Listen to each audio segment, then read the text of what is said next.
Welcome to Off the Binge, your ultimate seasonal anime podcast. Each week, we deliver top recommendations, hot takes, and in-depth reviews of the latest episodes from this season's lineup. Join us as we give you your weekly dose of anime coverage. Welcome to Off the Pinge. Oh, I said pinge. Off I the meant hinge? What? I mean, off the hinge. Honestly, We're a that was last dating week. This week, anime show now. Yeah, dating anime. exactly. Look. It's okay. And this week, episode 65, we're gonna dive into what has come out. It has been actually a really hard week, to be honest. I would say because everything has been really good. I am very excited to dive into this because yeah, I will tell you right now, guys. I abstain from making a top 10 because I can't really put anything above one another. Like I don't know. I think I have everything on a level tier. Maybe some are below, maybe some, I don't know. I We'll felt see you on later. that, though. I felt you on Yeah, that. it is Totally. honestly it was a good week. I think these last 2 weeks honestly have been really good for anime. So look, if you're not watching stuff, look again. Listen to us ramble for 5 hours. Don't worry, guys. We'll talk about it. We'll maybe get you, on something. Don't worry. But yes, I'm Neko-chan, of course. Nice to have you guys here. I'm here with my co-host. Only three today. We, of course, left our Gunner behind. He's somewhere traveling the high seas, and then we left our long isekai loving title boss man. He I guess found an island that has a long title isekai, and It has a lot of he's happy there. a lot of sweaty men There's a lot of in a ring, sweaty men throwing each Yeah. other out throwing of the each ring. other around Yeah, and whatever.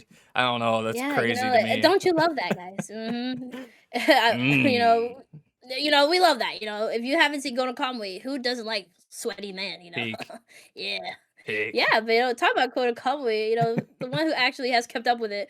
I'm gonna segue to my other co-host, MemoryNK. How you doing, dude? Nice to see Pretty you. here good. on Pretty the good. channel. Besides the cold weather of still been Deadass. crazy here for me the past week or Mm-mm-mm. so. I've been missing work, having to make up days. It's just been hell, honestly, lately in terms of like what the weather wise, what's been going on around the whole freaking country, or like half of the country, it feels like, Deadass. that got hit by that crazy storm. So hopefully everyone's doing all right and made it out of that, because yeah, it was something. But yeah, I'm ready for another week here to talk about all the stuff. A lot, as always, we have to talk about here. And yeah, this season has been hitting so far quite a bit. I feel like for me, I'm not going to get into too much yet, obviously, but like this week for me has been more of like a underrated, like I feel like the underrated shows have kind of been shining this week for me, at least in comparison to the ones we usually talk about and the ones that get a lot of the shine. So I do love actually when that happens, because it allows us to give, or at least me, I'm sure the others here as well will be given some shine to the others, but it allows for those ones to kind of get the spotlight and whatnot. So yeah, but I'm ready for another hopefully fun-filled episode, and glad to have you guys here joining with us. And now I'm gonna throw it over to Grem and check in on how he's doing. I know his mind may be a little screwed right now after one of the episodes we witnessed, because I know mine is. Yeah, exactly. Golly. No. Hey guys, I'm Grem. I'm Gremmin. I get called Man God Grem here for some reason. It's a joke from the past, whatever. But no. I agree with you guys, man. This week was so good. I can't wait to get into it, honestly. Some of the underrated stuff.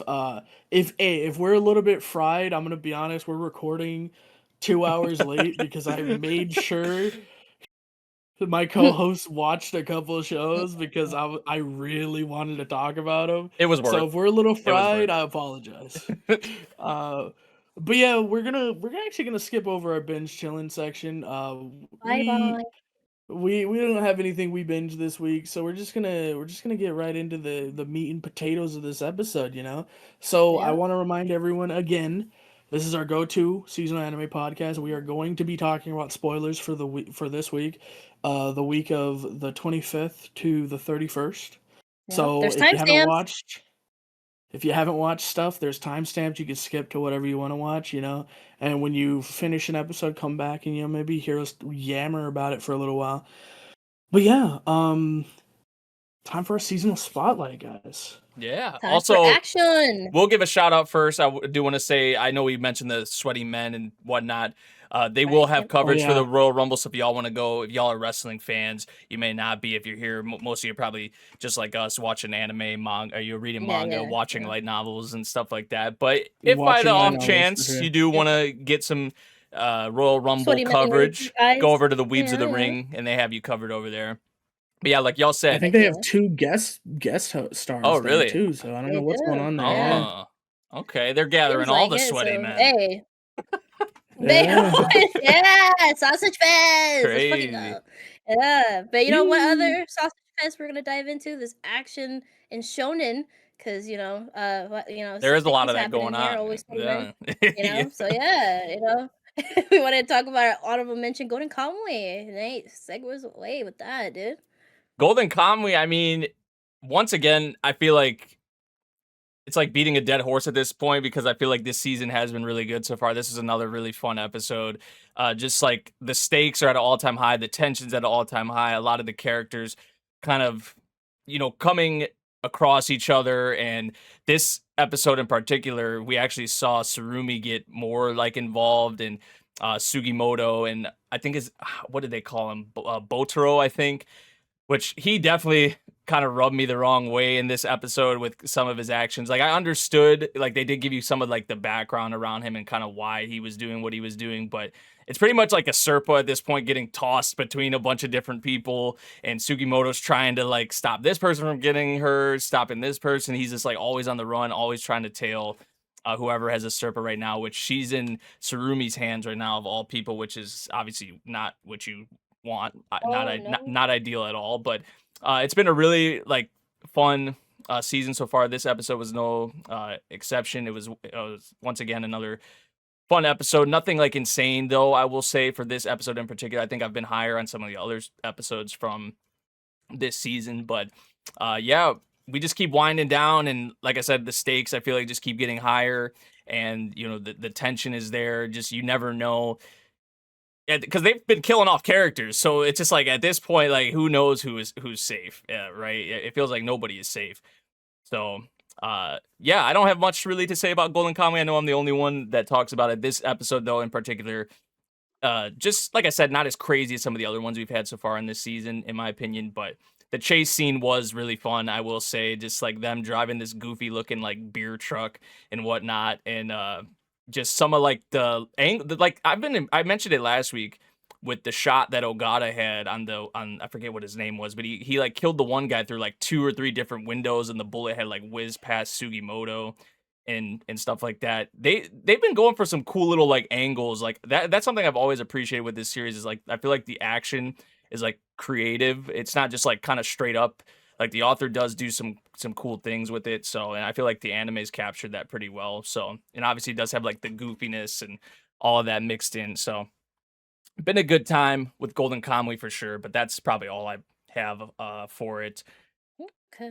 Fire Force, I wish Vash was here to talk about it, because me and him have been on that wave. But this episode was pretty fire, like, pun intended, I guess. Hey. Because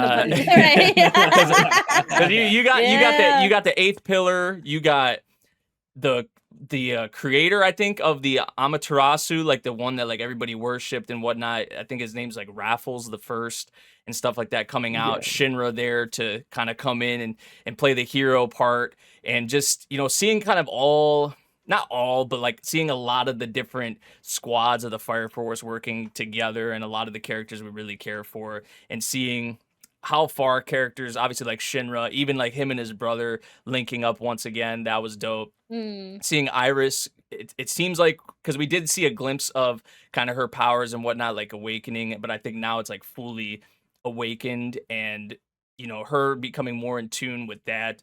So there were some cool moments in this episode for sure. I feel like we're not quite at that point yet, but I did once again like what we had with this episode. I feel like there's more crazier things to come for sure.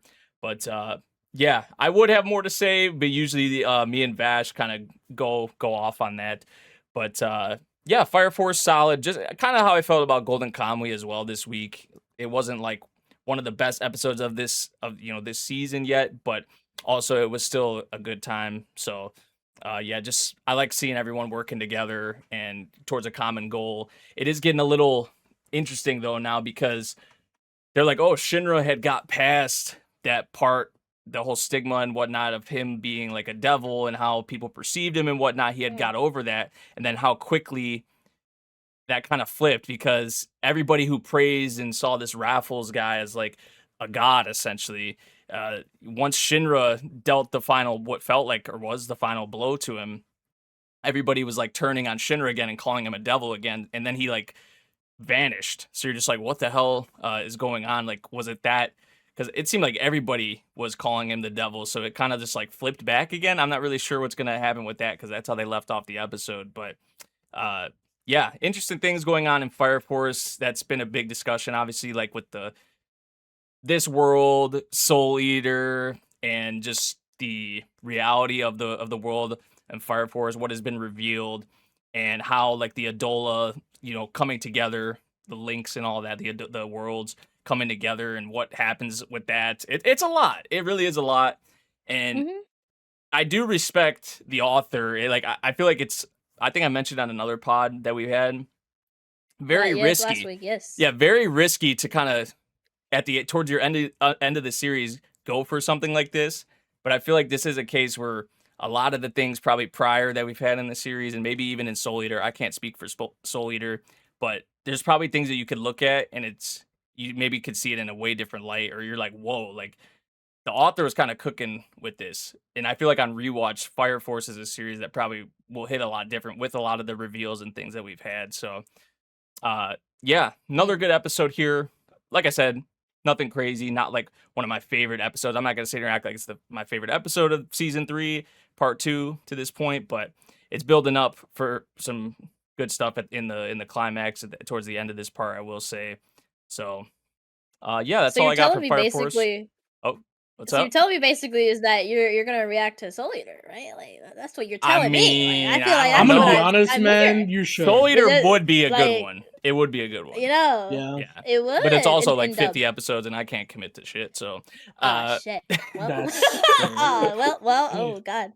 But that's all I got for Fire Force. Finish Snow White with the red hair. Yeah, I still gotta finish Uma Musume. A couple viewers are gonna kill me. Grem's gonna kill me. Everyone's gonna kill me. But yeah, never mind. Never mind. This guy's cooked. Ace of Diamond, brother.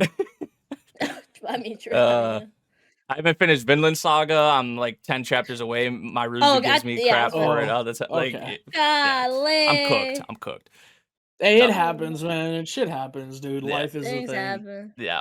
But let's move on to Vigilantes. Vigilantes. We can all get in on this one. Yeah. Let memory shut up for a second. God. No, I honestly don't remember what happened. Neko, can you give me a refresher? What happened? Basically, right? There's an octopus that showed up, right? And Squid. Aizawa and the mantis, right? Yeah, the twins, come right on his ass, and then the mantis comes in too. He's like, "Wait, y'all coming to the storage? Y'all are so rude." And they destroy his house, bro. Yeah, the tea and everything. He fights it, but he kind of gets his ass kicked at the same time. So I was like, oh well, all right. But they were able to catch him because Aizawa came through, and everybody, of course, our boy Koichi's learning how to control his little thing and stuff like that. So yeah, it basically was just really that. And then of course we see the guy at the end beat someone's ass, or no, the octopus ass. It was the octopus, because the octopus got out because the mantis, bro. The mantis like kind of agitated. Mantis got anger issues, man. Bro, nah, Mantis is I'm like, bro, we just caught him. Why would you do that? But thanks, man. So yeah, he got away, and then Speedy Gun, whatever he is, is out here saying like, oh, how dare you make a cut on my face? I made a scar to represent like my determination to be like my master. Oh, I was going to kill you. And then Koichi comes through, tries to, almost seize me, and then he gets away. So yeah, we kind of get that mystery going of like when is our team going to meet him, basically, right? Mm-hmm. He's like a problem. He's actually very strong. We know he has a limit. He can't fully stay like in his like little form, like where he could juices himself up and stuff like that. So yeah, that was all with my Vigilantes. Really. Yeah, it was like the most like, I mean, they're like a dysfunctional group, but I mean, we do see like them actually work together pretty well sometimes. Like But Yeah, like the they most did. unlikely like group of people working together, like fighting a villain, or like it's just kind of it's kind of silly. But I did enjoy it. Is it like crazy? I feel like this episode is just how this season of Vigilantes has been so far to this point. Like because season 1, I feel like we were a lot higher on. This season though, like I'm not as high on so far. Like through this first half, like I've still been enjoying it, but I'm not gonna sit here and act like it's anything crazy. We haven't got our team, Yeah. like our team, Koichi, Pop, and Knuckle Duster, Yeah. Which see, we might. I feel like get not Knuckle having them Duster next all, week. not having them all together, kind of interacting, and it just it does kind of hurt a little bit. But I do like I still do appreciate getting the focus on like more with Eraser, and I will say even like the detective too. Like surprisingly, like I didn't think you would kind of get more with him. So yeah, I do appreciate giving the shine to some of these other characters. But yeah, it does hurt a little bit when you don't have the main 3 kind of together as much as we're used to. So, but yeah, for sure. Nothing Overall, too crazy it was to a talk good about. episode, but it wasn't anything like super. Mm-hmm. Speaking of decent episode with not a lot of super duper things to talk about, there's one thing in this episode of Jujutsu Kaisen that I think we need to talk about, and it's that rotoscope scene in that conversation that was had in that room, which, to be completely honest, did nothing except for reset the status quo back to 0. I was telling the boys after I watched it, I said, so that whole scene was pointless. But it looked pretty as hell. Like it was good acting. It was killing it. It was really good, but like it was pointless. But it was really pretty.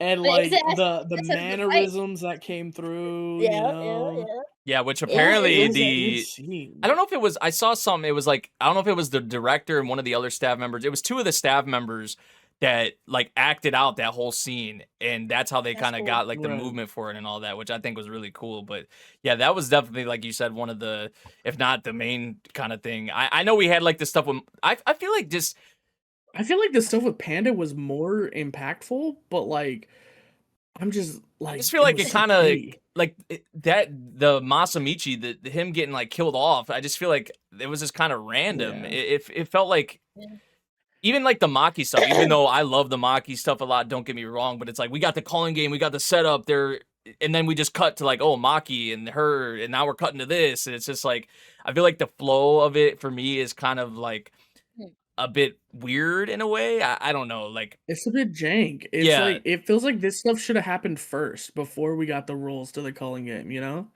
Yeah, I just feel like, or even like this, like some of the backstory we had with Masamichi and like the like how his power works and all that with the, I forget what the name of the things were, but like with Panda, how he took Panda, obviously they kind of raised him as his son, and then the other like things that he had like a whole forest or whatever it was. It's a Christopher Robin reference. Yeah, it was funny. Yeah, so like Neko that mentioned Christopher Robin, and I can't not see it now. Yeah, it was so dumb. Like that whole bit, like I just feel like, I don't know. It feels kind of, I don't want to say out of place. I just, in this moment with what's been going on, I guess I just wasn't expecting it. Maybe like when a character is like their back's against the wall and they're like about to die, like maybe in like the middle of the calling game, then they go to something like this, right?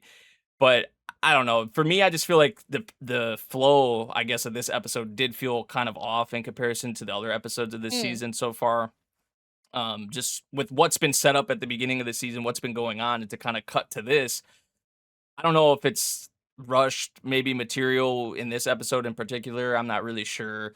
I did enjoy the Panda and Yuji fight though, like the acting, the terrible acting that they put on, like the noises that Panda was making, and just the little good punchy. Yeah, and the little like text they had on the thing, like when Yuji would hit him, and it just like wasn't, obviously he wasn't putting anything really into it. But yeah, I did get a kick out of that. So. And that was really well animated as well. I mean, as always with JJK, it's always going to look good. It's going to be presented well. But I just feel like But that content rotoscope scene wise, was something different. yeah, content But wise, yeah, it wasn't anything to really write home about. Though I am Yeah. interested in the future with these characters that Kirara and the other dude, what they're gonna bring to yeah, the table. So yeah. There's something going on with Kirara's power, and maybe I wasn't locked in paying enough attention, but they mentioned something about her power, like it feels strange, like they're fighting Gojo whenever she's watching, which is like, are they that's saying like a not lot. allowed to hit each other or something like while she's watching? Like maybe it wasn't so much acting, or maybe it was acting, but they knew it was acting because Kirara was there. Like Yeah, even the like that when he was on the couch and there was a moment where he was like, "Oh, Kirara, like I knew because there was a scene like that as well where because of her power that he was able to tell that something was up with Yuji. I mean, Yuji didn't really help himself anyway, asking who is Gojo? Who is that? Like that was so yeah, stupid of that him. that Like that was crazy. That was like the one thing. It's like you should know Gojo. and that's why Like they were Gojo's worried. literally God, That's why they were right? worried about sending him in to talk to to dude one on one. That's why it's just stuff like that. So yeah, I am Yeah. curious though to see more of Kirara and the other dude and their their powers and kind of like I said what they're gonna bring to the table because these are gonna not probably obviously be like players in the calling game I would assume at least. So we shall see. But yeah, nothing too crazy for JJK this week. I mean, it was going to be hard to follow up the Maki masterclass and whatnot, right? So yeah. Um, 100%.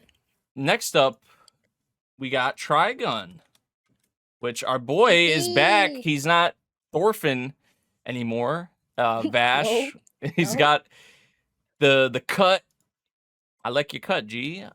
He's got I that like, back. yeah, with little We black in also there. He looking sick. Yeah, I do. I mean, obviously prefer him looking like that, not a homeless man. But Ah, I miss it. but yeah, we got the stuff with what was it? What was his name again? Legato. Mid Valley. Oh, Yeah, Legato. yeah, Yeah, Legato Mid Legato, Valley. Mid Valley, setting up for some obviously encounters with them before Knives, and we actually do see what is going on with Knives, what they're trying to do to bring Mm, him back. Is like with the plants yes. and all that, and that's why they're going to ship 3 now, or they're targeting ship 3 because of that fact. So yeah, what did you think about this episode though, Neko?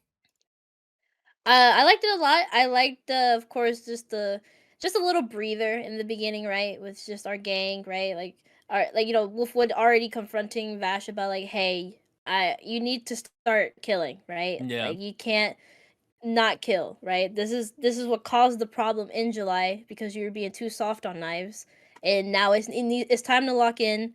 But classic Vash, he's just like, no, I'm gonna stop him without killing anybody, and I'm not gonna change that. And I don't know, I love that whole conversation, right? Like, of course, right? Like for Wolfwood, he's just a realist, right? He's like, literally, there's nothing we can do without killing someone. Like, why are you still hung up on these ways even after 2 years and like feeling all this grief about what happened, like that hasn't changed your resolve to actually like be serious and kill Knives. Like look what he's doing and stuff like that, right?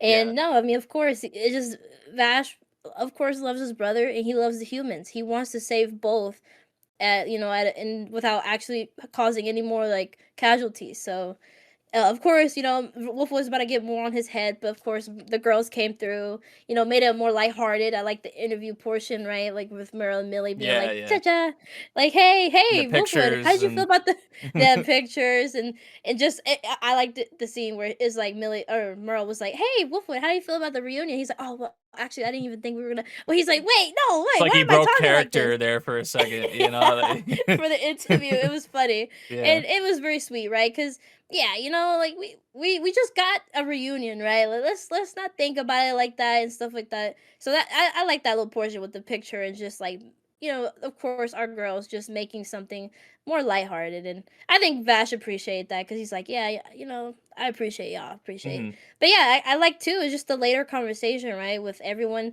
is that they all do want to stop knives, right? We need to get knives in this gun-ho in check because first, the Earth like people are gonna come here, the fleet, right? Yeah. They're coming here soon, so knives is gonna definitely try to get to them, right? Since they may have like plans to themselves and stuff like that. So, before they come here, we need to stop him. So that's basically our gang's goal is to stop him. Vash has his new look now and locking in. We have all the whole gang here, and two, the gun whore is trying to, of course, bring knives back. And then we see Tesla, someone that we never Yeah. seen before. And there's memories that Rim has with her, and Knives has memories, or we get the flashback, and he kind of hears her saying like "save me," stuff like that. So there's this new character that we don't know about that we're I like, was like, who excuse me, the? I was like, what? who? Who are you? Like, whoa. Like, where was she before or at? Like, what just, who are you? We've never seen her in the flashback with the boys. Like, who's this character? So I'm excited to see that dived into. So yeah, just a lot of good like stuff, like lore drops. Of course, the cruelty, seeing Legato put these humans in this like whole like tank. It was gruesome. It was just nasty, to be honest. And Mid Valley, right? Mid Valley trying to fight, trying to kill Knives, but at the same time, he's like, oh, Knives is still a problem, even as a corpse. I can't do it. So yeah, just I don't know, good episode overall. I'm very scared of next episode. I hope our gang get through this because they're already coming this way, Yeah. and Vash can't fight right now, right? Like Brad said, hey, I gotta fix your arm. I Yeah. can't like let you just go off without fixing your arm. Which W for him, I appreciate. He told him, hey, no. So Wolfwood's gonna fight, right? Wolfwood's gonna be like, hey, I'm very intrigued by the fight we're gonna see. So yeah, Yeah. overall another good Trigun episode. I'm very excited how they're gonna dive into all this stuff, and yeah, It did feel because Tesla more. is a new character. Yeah. If for like anime like onlys in per se, because she's in the manga. I'm very excited to see her. hmm It did feel like So more yeah, of like a setup, calm before the storm again, kind of, episode of sorts. yeah, So basically, yeah, but yeah, it was solid. basically, yeah, very good.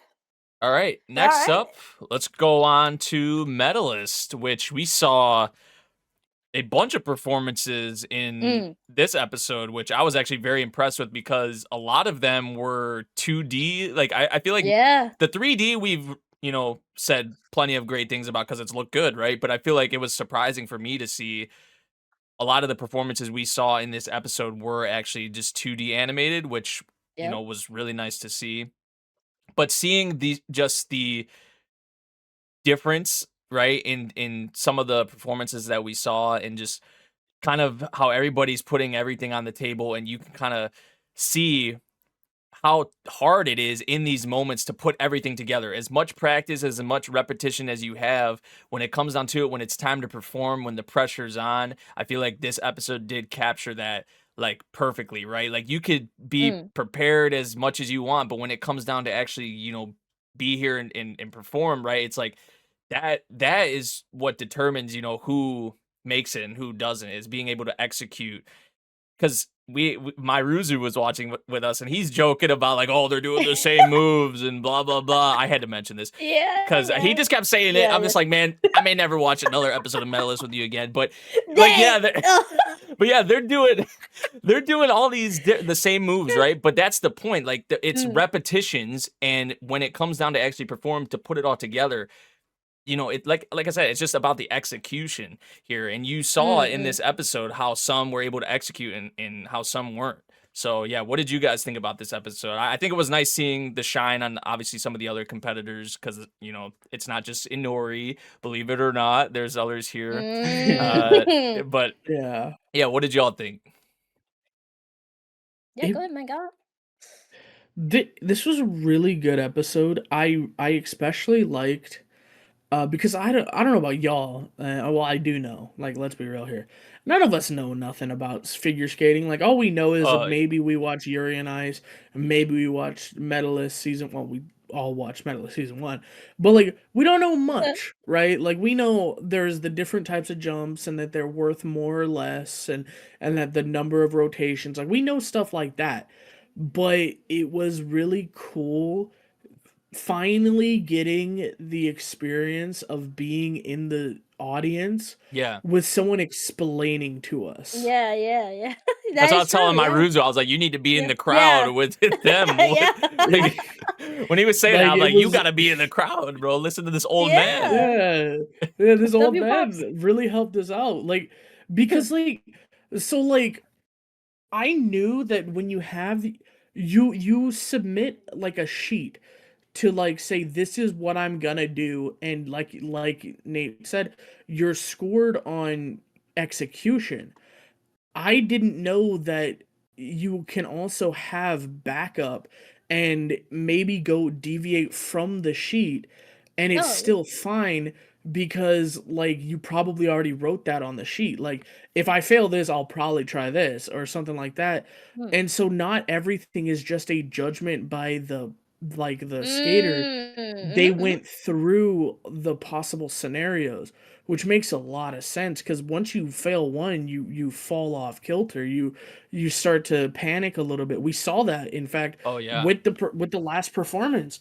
She attempted, because apparently we didn't know that the more the trickier stuff you do later, it actually gets a score multiplier because it's you're more fatigued at that point. So most people do their really In the beginning. impressive jumps at the beginning. And this girl's like, no, I can do it opposite. That way I get the score multiplier on the crazy jumps. And yeah, she flubbed one of the jumps and then came back, and in her mind we heard her say, I'm gonna change the last combination to a single because I messed up this. And like she's panicking in her head, she's going crazy with this worry and panic, and she hits it, and you hear, and like she gets this flashback, right? And so she picks herself up and she does it, and I'm pretty sure she did not do the basic bitch version of what she was planning on doing, because she did 3 jumps after each other, Consecutively. which is a combo. Yeah. Right, that's a combo. I think the last jump on that combo wasn't a single. I think it was a double or like a 1.5. So like she executed what she meant to execute, and like she made that judgment call that no, I can do this. And so she did it. And yeah, she took first place, which is amazing and like impressive as hell considering she flubbed in the middle when she had her stride, right? Like flubbing at the beginning and like okay, that like shake it off, I'm still fine. I'm not super fatigued. I can still do this, right? And then failing in the middle when you Yeah. have your stride It was like in the is a later. completely different thing. Yeah. Like I don't know if you guys have played You have like to have a a strong. rhythm game. Go ahead. Sorry. Rhythm game. I don't know if you guys have played like a rhythm game and you fail in the middle of a combo, it fucks you up for the rest of the combo. Yeah. Because Right? once you like kind of 100%. hit that flow, and then like if you get taken out of that, it's Mhm. hard to like find that, they call it like flow state again. So Mhm. I feel Yeah, like yeah. for her in that situation, like I feel like in a way, like you kind of have to be built a little different, because probably more often than not people are gonna fail in that Mm-hmm. after that point, especially towards the end, and you in your head you're like, okay, I got to make up for this like big here. You get in your own head, and then like yeah, you may have the idea, but like it's actually about like we've been talking about executing that. But like she pulled that off, which I was actually surprised. Like I know there's like the multiplier and all that, and even what she did at the very end was like insane. But I was like kind of surprised, honestly, that she was in first place after that. Like granted, it was insane, but I was just like she flubbed like 1 or 2 times, I believe it was, because she had like that one pretty bad fall, but then she kind of slipped on the one a little bit. She did like get herself Yeah. back up. But yeah, the way she left off, like I think I was saying it while I was watching the episode. I was like, it's all about the bounce back, and she did like Yeah. 100%. So Hey, I mean, like all of them were messing up, right? Like all of yeah, them had like slip ups, and also one That girl one got girl face who planted. freaking oh, Like yeah. I like, dude, the like bloody I'm telling you, nose. if she had to be up there, cause right, bloody nose. That is, dude, I would have been on the floor being like, I'm done, I'm concussed, I can't. Like, Yeah, dude, you that just got is to get that right back Honestly up, hurts, though, which is like you literally. don't even have time to like what. Oh my nose. Like Yeah, unless it was something like super serious, like she just had to get back up and keep right. going. Like that's the Yeah, reality of what they yeah. do. and that is just like, Mhm. especially for like their And for age, like yeah, that. Yeah, exactly. because most kids, most around their age, they're maybe they Gonna start cry. crying, or they're just like, oh no, like I'm done. Yeah. Like, they want to go to mommy, go to daddy, or something. But like, Yeah, no, these yeah. girls, I mean, obviously they've been probably doing this for like a lot of them for a while, even though they're like still young. Like, this is all they know, so they just like they're right back up and at it. Like, the one girl had blood rushing down her face still when she's like still skating out Literally. there. I'm just like, my Yeah. God. But Yeah. that's just the reality It of shows it. how determined, yeah. Yeah. And I don't know, like you guys were saying too, is like when they mess up too, right? That has to reset their muscles to get used to doing their moves again, right? Like you were talking about the rhythm, right? She was already talking about like, oh, my legs are like hurting, right? Because she had to reset herself and like get into that groove again. But they all pulled through, even with their mistakes, and that's commendable. Like Yeah. I know, sadly, right, a lot of them had to rank down after that girl got like in first place, and I was kind of shitting on one of them, but I was like, I still like commend to all of them, right? Even Jelly Girl, the one me and Nate were kind of shitting on too, which it was just so cute. She was like, Yeah, I felt bad. You I drove felt me here. bad. Yeah, Rimuru. I felt bad for kind of Yeah. shitting on her because like the way she was crying, I was like, oh, I was like, man, I feel bad. Yeah, she's like, I you take drove that me back. here, and yeah, she's so cute. I'm very excited to see her again. But yeah, no, like right, commendable to all the girls, even with some of them having to rank down, and now this new girl at the end, she's like telling our other guy's dad, she's like, hey, I'm gonna show like how much our group actually is a killer. Don't worry, I got you guys. So yeah, She's like, don't good. worry, I got Just a that good. top spot. Yeah, That top yeah. spot's coming to us. Don't worry. She But don't know okay, Nori's about to okay. come up though. And Yeah. I'm Nori gonna be is honest, about to bro. come I'm up. thinking Nori's gonna sneak in, bro. Maybe like second or third, or maybe like fourth or. I don't think she's touching Mm. that first spot, bro. Mm. I She love wants to our go to the girl, but Olympic, all of Japan. She I gotta. love our I think girl. I she's don't know if she's determined. up there yet. I think she's definitely Mm, going. Like she's gonna make it, but I don't know if she's touching that top spot. Yeah, mm. Okay, We shall I'll see. believe in first. Yes, we shall see though. But exactly. good episode Yeah, though. I feel like Really Good beautiful. I overall, liked it episode. all. good episode. The The tracks too. performances, Nice. the music they were using, even like Grem mentioned, the content with them in the crowd and kind of taking in, learning. Even some of Yeah, that was the good. I forget the daughter's name, but like her kind of like outbursts Yes. and like cheering, like go, and then she's just like, oh, like she Yes. just like there were some cute moments for sure in this Yes. episode. Yes. So yeah, good stuff from Medalist as Yes. you would expect. And Yep. now, if we're done with that one, Eh, we can move on to Fate Strange Fake, which And had talking a about the music, yeah.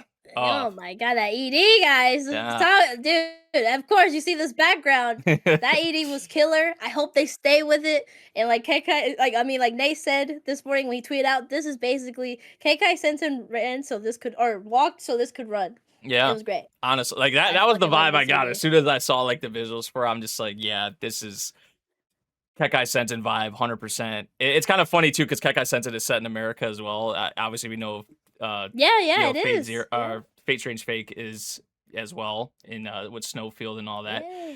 But yeah, this episode, a lot of Francesca going on here, which I'm sure a Ugh. lot of people are happy about and excited about.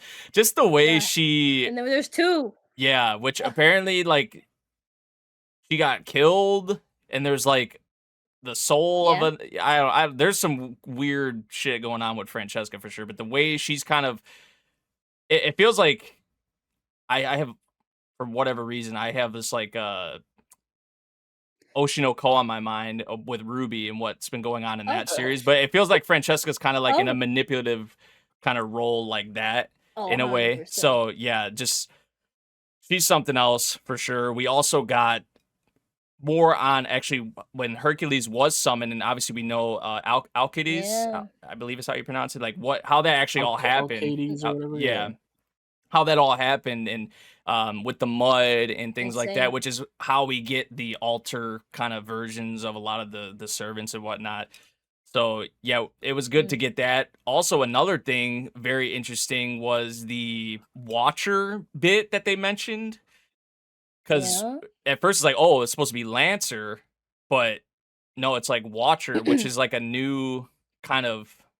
I think like I thought I was like, oh, is this a new class? But then they said it wasn't a class, and it was like a border between I was like, what? I was Yeah. like, what is a watcher? Like, there's so many new What things. is this? Yeah, there's so many like new things kind of in here.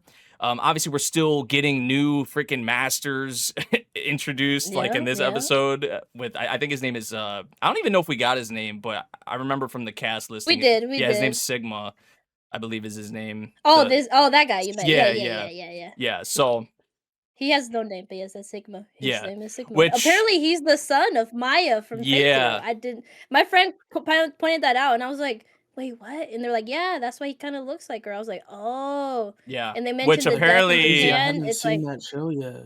Which apparently Yeah, I mean- was what happened. I have. I don't know if it's probably not good to say on YouTube what happened to the girl. Yeah. But Yeah. like the mother. Yeah. So yeah. Yeah. I don't even like honestly remember that. I mean, I watched Phase Zero probably 10 something years ago, but when I did look at Sigma's character, they kind of give you the background a little bit on him. Didn't want to read too much into that though. I probably read more even than I should have anyway, but yeah, so there's the stuff with the Watcher going on. We got the stuff with Hercules. We got obviously Francesca out here. The one I don't even remember what his name was, but the guy who killed or used 25,000 human bodies, Just a measly. yeah, just like it was nothing. I mean, they said the guy murdered a lot of people. They're already evil. Yeah, insane. Yeah. He used Definitely all three of his command skills, right? Yeah. To turn that was Hercules good. into his altar. Yeah. And then apparently he's killed 25,000 people to work as a battery for her, So it's like, damn, all right. Yeah. I mean, I liked his reasoning too. He's like, well, these are already bad people. I might as well use them, I mean, I'm like, I guess he's like, they're part of the mafia's enemies, might as well, this is good batteries, guys. Yeah, good. Yeah. It's yeah. scary. Like, He's what a the hell? scary master. Oh, he for is sure. very scary. Yeah. Very scary. Also, I thought the vampire was scary. Now we got this dude. Literally, Yeah. no, true. Jester is nothing compared to him at this point, right? Jester is just like a joke. Jester's literally. just trying to live, and homeboy over here is just massacring hundreds of thousands of people because he can. It's like, I mean, Jester's trying to get his boo thing, and his boo thing don't like him. So it's like, oh, true. Oh, damn, that's funny. And she comes up at the end too, trying to kill Sigma. And then our boy Richard comes through and says, "No, you cannot." And I was so pissed at the end. I was like, "No!" Every time. Which she came back. She came back a lot sooner than I thought she was going to, honestly. Because she kind of got like, because what it was like, oh, send her the furthest away from here, but then she's already back. I thought she was gonna come back much later. So nah. There's also the stuff with that little girl. I was about to say, which is like, you gotta mention the fog, dude. Yeah, that is insane to him to. Just, and honestly, it's kind of cute in a very twisted way, right? He's just like, oh, I'll he's do just doing what she wants, you. man. Yeah. I'll bring you anyone like animals? you, I'll girl. bring you animals. And then we get the reveal. Who is it? Oh, freaking our boy with Jack the Ripper over there dancing. By the way, ED showing him. What's his name? Flat. Yeah, we get Flat peeping that. Wait a second, something's wrong. Yeah, the whole freaking. That's a really thick mist that we are enveloped in. And Jack the Ripper's like, what? What are you talking? He's like, we are completely encased in mist. I don't know if you know this. And apparently, for some reason, Flat knows things that other people don't, which is also super interesting. He's very powerful, right? This has been established even before that. He is actually a big deal. I think I remember too when I was watching clips, like even the Lord. Like, Lord always was on about, like, hey, you actually have a lot of potential. You're just a little too goofy. Mhm. But I like how in this series, right, we see him that he clocks a lot of things. Like, he's been clocking things since the beginning of the series. Like, he's already talked about in this episode, too, that the fog has been around, but now it's just gotten bigger. Right, and this very I like seeing that in Flat. Like, Flat has always been portrayed as like a goofy character. Sure, I haven't seen the whole Lord series, but I just remember always seeing Flat and his goofy ass self. But in this one, he's very locked in. Yeah, and even with Jack the Ripper having being like his servant, he doesn't clock a lot of things that Flat does. So it's very cool. Well, that's insane. I've never seen like one of the masters just completely Yeah. like fool his own servant. Yeah. And I mean, I Yeah. guess we could say Emiya from Zero, but like he was very up front with this servant. Protect her. I don't give a shit what you do. I'm gonna go kill the other masters, right? Like he was up front with what he was doing, but he was also devious. Like Saber didn't know what he was doing, but that came mostly from the fact that he told her to fuck off, go do that. I want you to do that. That way I don't have to worry about it, right? So this is the first time we're seeing a master who's with their servant all the time, and still the servant does not clock half the stuff he does. It's just insane. Like I'm really interested to know more about Flat. I might have to check out the Lord El Malloy stuff to learn about Flat, Hey, I because mean, like Flat is, oh man, if you're a probably student the of most interesting Waver, character. you gotta be you're formidable, right? Like you got it. Like True, right? Yeah, I don't Right? even get that. Like Right. Waver was fucking nothing in Zero, okay? Like, oh come on. I don't remember. No, I'm so serious. I remember he summoned Iskander and that's it. Like, I don't remember him. So like all this gassing him up, I'm like, fuck, maybe I should check out his series. Like, cuz I remember That's when I good. watched Fate Stay Night Unlimited Blade Works with a friend of mine, and I remember we got to the very end, and he's like, "Yo, it's Waver Velvet," and I said, "Who the fuck is that?" And he's like, the dude who summoned Iskander in Zero. I said, wasn't he useless? He said, yeah, but there's other stuff and material and stuff, and I was like, oh. Like I said, the Okay. content with him and Iskander in Zero is some of my favorite shit for real. It was in Zero, good, yeah. but like Iskander took the show away, man. Yeah. I Should will watch say Lord too, Malloy though. oh yeah, I yeah, should. dude. I should. Yeah, dude, fucking do it. Lastly, I just did want to mention I do like to just overall. Oh, what was I gonna say? Now I blanked on it.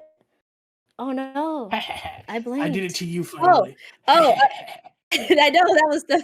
Oh shit. Oh, about the Watcher stuff, right? Like Sigma, apparently they keep telling him that he's gonna become the Lancer. So it's like, what's up with that? Yeah. They're like, oh, like Oh, yeah. they're like, yeah, you're gonna be the heroic spirit or whatever. The It's master like, be the we're servant? not. Like We're what? just. Yeah, Yeah, it's like like, I mean, so how is that we have gonna work? precedent for that. Like, we've already seen the same master and servant, the same person, Well, be in a war together. Like, and then we also have this chick, what's her name? Could you help me out? The Francesca, Francesca. yeah, they Also mentioned introduced, like, the spirit said that herself. I'm the same person. So like, is she really contracted with herself? Like, did she that's what really it Yeah. seemed summon like. herself? She summoned herself. It's her old self, Like, apparently. It's Yeah. her old real self, apparently.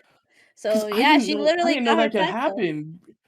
Or future self, but I didn't know we could like do that, or future or past. I don't know. I It feel like gotta Yeah, be there's future because there's so much it shit has apparently to in be it's this. not. future, right? There's so much shit in Fate Strange Fake where I feel like they've been introducing new things. There's obviously things from Yeah, other yeah. where it's like Yeah. there's a lot that's going on in here where you're just like, I didn't even know that was a thing, or like, could that even happen? I guess it is happening. Like, what the hell? Like, Or like Yeah. too, right? Like they mentioned about the person that killed her. Apparently she's from Guardian of Sinners. So it was Kara no they Kyokai, something named like the. that. The red haired. Oh Like yeah, there's this yeah, redhead, yeah, right? yeah, yeah. So I've they only mentioned watched her, the like, right? first. I've only watched the first Yeah, 4 so movies of she's that, but yeah, I didn't yeah, even clock yeah. that. So apparently she kills her in one of those, and Dude, they she shows referenced up in that Lord. too. She showed. Yeah. So that was This cool. I don't know. author is Of course I insane, haven't bro. seen. Yeah, like He's just a you gotta fanboy. like actually be like, yeah, you gotta be deep in this shit to know Yeah. all this. This It's dude's cool. consumed I'm not. every And, I'm like, not deep media. enough into this. This guy's consumed every piece of It's freaking Type Moon media, apparently. Like, basically no, that's what basically. it I'm feels telling like. you, it's funny. It's really funny. I'm just So not yeah, deep I enough mean, into the yeah. lore, man. But again, Ugh. even if you were, you have to get to the visual novels apparently. And a lot of people don't do that. So you will learn because right, this red hair apparently she doesn't even get like full like like characterization in any stuff. Like she shows up in like I would say maybe a lot of the Fate stuff apparently, but her true story is in the visual novels and stuff like that. So yeah, apparently it's like a deep cut for people for visual novel wise, or if you've seen Garden of Sinners. So Yeah. yeah, stuff like that. So Yeah, I didn't even Francesca clock mentions that that, though. right? She's been killed. Yeah, yeah. It's just cool little Easter eggs for people who seen things. I like learning the stuff because it makes me want to watch it now. I'm like, dude, I gotta log Yeah. in apparently. This is cool. But yeah, it seems Francesca has been the thing throughout. She just gets a new body, right? And then she got fully killed, and she got to summon her own true self from her past, or something like that. So that's what this kid is here. And I hated the scene where they're like, "Come here, we're gonna go and win this war." Just kidding. I'm like, I hate you guys. And that And you, there's We're dude, two no, of them. we're that just here scene to was cause so havoc. good. It was good, but I That hate it, and scene I hate was them. so good. The hands clapping and then Yeah, just fucking bursting into it flames. was. That It was was cool. so cool. It was sick. It With the was, yeah. screams, it was so good. Yeah. It was good. I will say, right, this series has introduced a lot of cool elements, and I feel like honestly, this has been the most enjoyable time I've had with Fate. Again, I haven't seen Fate in a long time. I haven't seen Fate Mhm. Zero, so it's time for me to lock in and actually see it all. I don't know. It makes me really happy to dive into the Fate series again. I'm Yeah. very. I'm very excited. I don't know. It brings a lot of weird things, right? This holy grail is not real. There's a lot of new elements and rules they're bringing. So even There's for two like wars Fate fans, happening at once. yeah, literally Like, stuff like that. holy. So I'm very excited for these future episodes. I hope we get a second season. I hope it's not just only 12. I know people are talking about like, dang, this is just only still introducing only the servants and the masters. Where's the action? Where are we getting to the good parts? I like this actually. I like that we're taking it steady and actually introducing like all the masters and servants and getting a lot of the world building still. And It's a good and finally mix. when we get to the actual battle, that's gonna be like really fun. Yeah. And of course, Richard and Ayaka, I really love the ED and I love them so much. I need more content of them. Can we stop teasing them and can we just get a full episode of them, please? Because oh my god, I need them in my Enough life of these and I love side them and I quests. should Well, now that it ship seems it. like they're Yeah. actually going to be Anyways, kind of at the Also, forefront a little literally, bit, you know. now, yeah, please. also watch her outright calling that she's not a master. She was just a poor girl who was dragged into this. It's Yeah, like, yeah. okay, so maybe there is something to that. Maybe she's not Richard's master. We will Maybe see. Richard is like, because like we were told that she's not a master and that she doesn't have master seals, but there's some sort of Yeah. magic on her that tied Richard to her. So does he still have a master out there, and he's just kind of entangled like with Ayaka, and he can go find his master if he wants? Or did Ayaka like snatch him and is the master of him even though she doesn't have command seals? Like, is that what's going on? Like, what's that's Yeah. what I'm wondering, you know? Yeah, there's still a Yeah. lot I that I want to feel like Because like believe still we've the needs to be seen revealed. Yeah. yeah, we've 100%. seen like command But seals be passed to people and stuff like right. that in Unlimited Blade Works. So like maybe I don't know. I'm not sure, you know. I'm excited. I'm really curious. Yeah, we don't have the The full only thing that picture like with sets her yet. I feel like no, we we just don't, we've kind of saw like right? little Yeah. glimpses and whatnot, but we don't really like. Yeah. Yeah, we don't have the full picture. She I think feels the like an only thing that eyes makes burn. me an eyes. I mean, oh, okay. I mean, isn't the other She chick came like? I mean, from that there. right? She came So from there, right. but the Einsburns, they're the ones that had all the master seals all over their bodies, right? And they're the ones that turn into the Holy Grail. Do you think she's the vessel for the Grail? But the Grail War is supposed to be fake, so like did she I mean, maybe good. because they were trying to do two layered on top of each other, Right. is she the Grail of one of the wars and a master in a different one, and it's fucking up the system and nobody knows what's Corrupt, happening? Like corrupted and that's shit. what I'm Well, now, wondering. Like I'm so curious. well, now that you Because she say was that, I'm sent like, here by wait, the Einsberg's homunculuses, right? Sorry, go ahead, yeah, Nick. she I was. apologize for cutting you out. No. But I think I'm trying to remember. I think she does have a tattoo or something on her back. If you're saying that they have it all around their body, I think she She does has it have coming out something of on her her back. arms too. Yeah, Or because she has it on her so maybe hands you're too. Both of her right. hands. Yeah, yeah, yeah. So Yeah. maybe, yeah. I mean, could be right. She, like you said, she came from there, and I don't know, right? The only basis I'm trying to say is like he has said that, hey, your energy is fueling me. Is that like can they actually tell like, oh, is this person that's fueling me, or like they should know, right? Richard has just said like, oh, I need you because you're actually the one giving me my powers or whatever, right? My magical energy. So it's like if Or he is is she like a saying that, that means battery? okay, you know what? I like that. You know what? Maybe that could be it. Or was she a specially crafted battery? Cause we know Mm, that in the fourth Holy Grail War something got fucked up, and it changes who is the Grail, because it's supposed to be Iliasville, right? But it's not some of the time because it's Sakura. So like it's like, is mhm. that what's going on here? Like, is there some fucky duck shit happening with the Einsburn stuff? I don't know. Okay, I've got I all like these that. theories that maybe I like that. maybe Fate fans are gonna look at me and call me stupid because I just Oh, don't know what I'm talking about. oh. But like, I don't know. That's just where my head's at right now, you know? I like it. I like it. No, that I was very curious too. I of course, right? I just don't remember a lot of Fate. So honestly, that W theories. I like it. I like it. But all right, Good let's head episode on though into our drama. for a lot Very Good good of episode. It different episode. was fun. things. Yeah, a lot of different things going I feel like on. every week has been New really fun. masters, new 100%. servants, new terms, new classes, Music coming out of potentially. nowhere, Yeah, fucking Yeah. blasting, been making it awesome. so awesome. Yep. Yeah. Yeah. Yeah. But we're gonna dive into our drama, thriller, and psychological. We're gonna start with Oshinoko.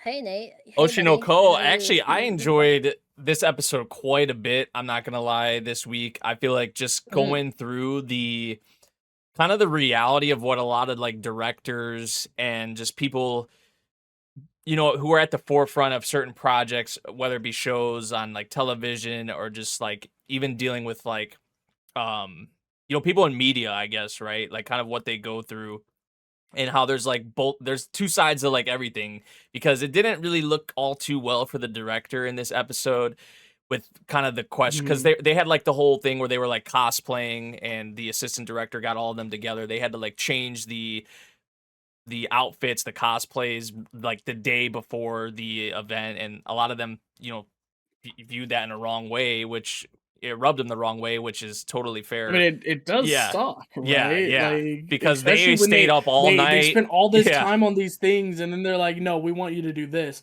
It's like, no, like yeah, that's not how this works. Like, do you know how long I spent doing this?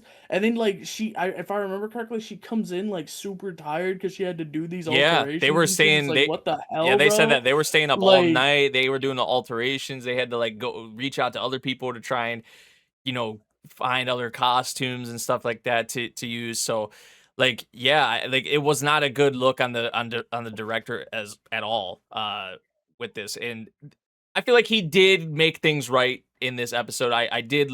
It's scary, but I did love how like Ruby kind of went about like using this for the show to kind of like have the director make amends and kind of have the girl, I forget what her name was, Maya, I think her name was, or something like Raya, Maya. It was something along those lines.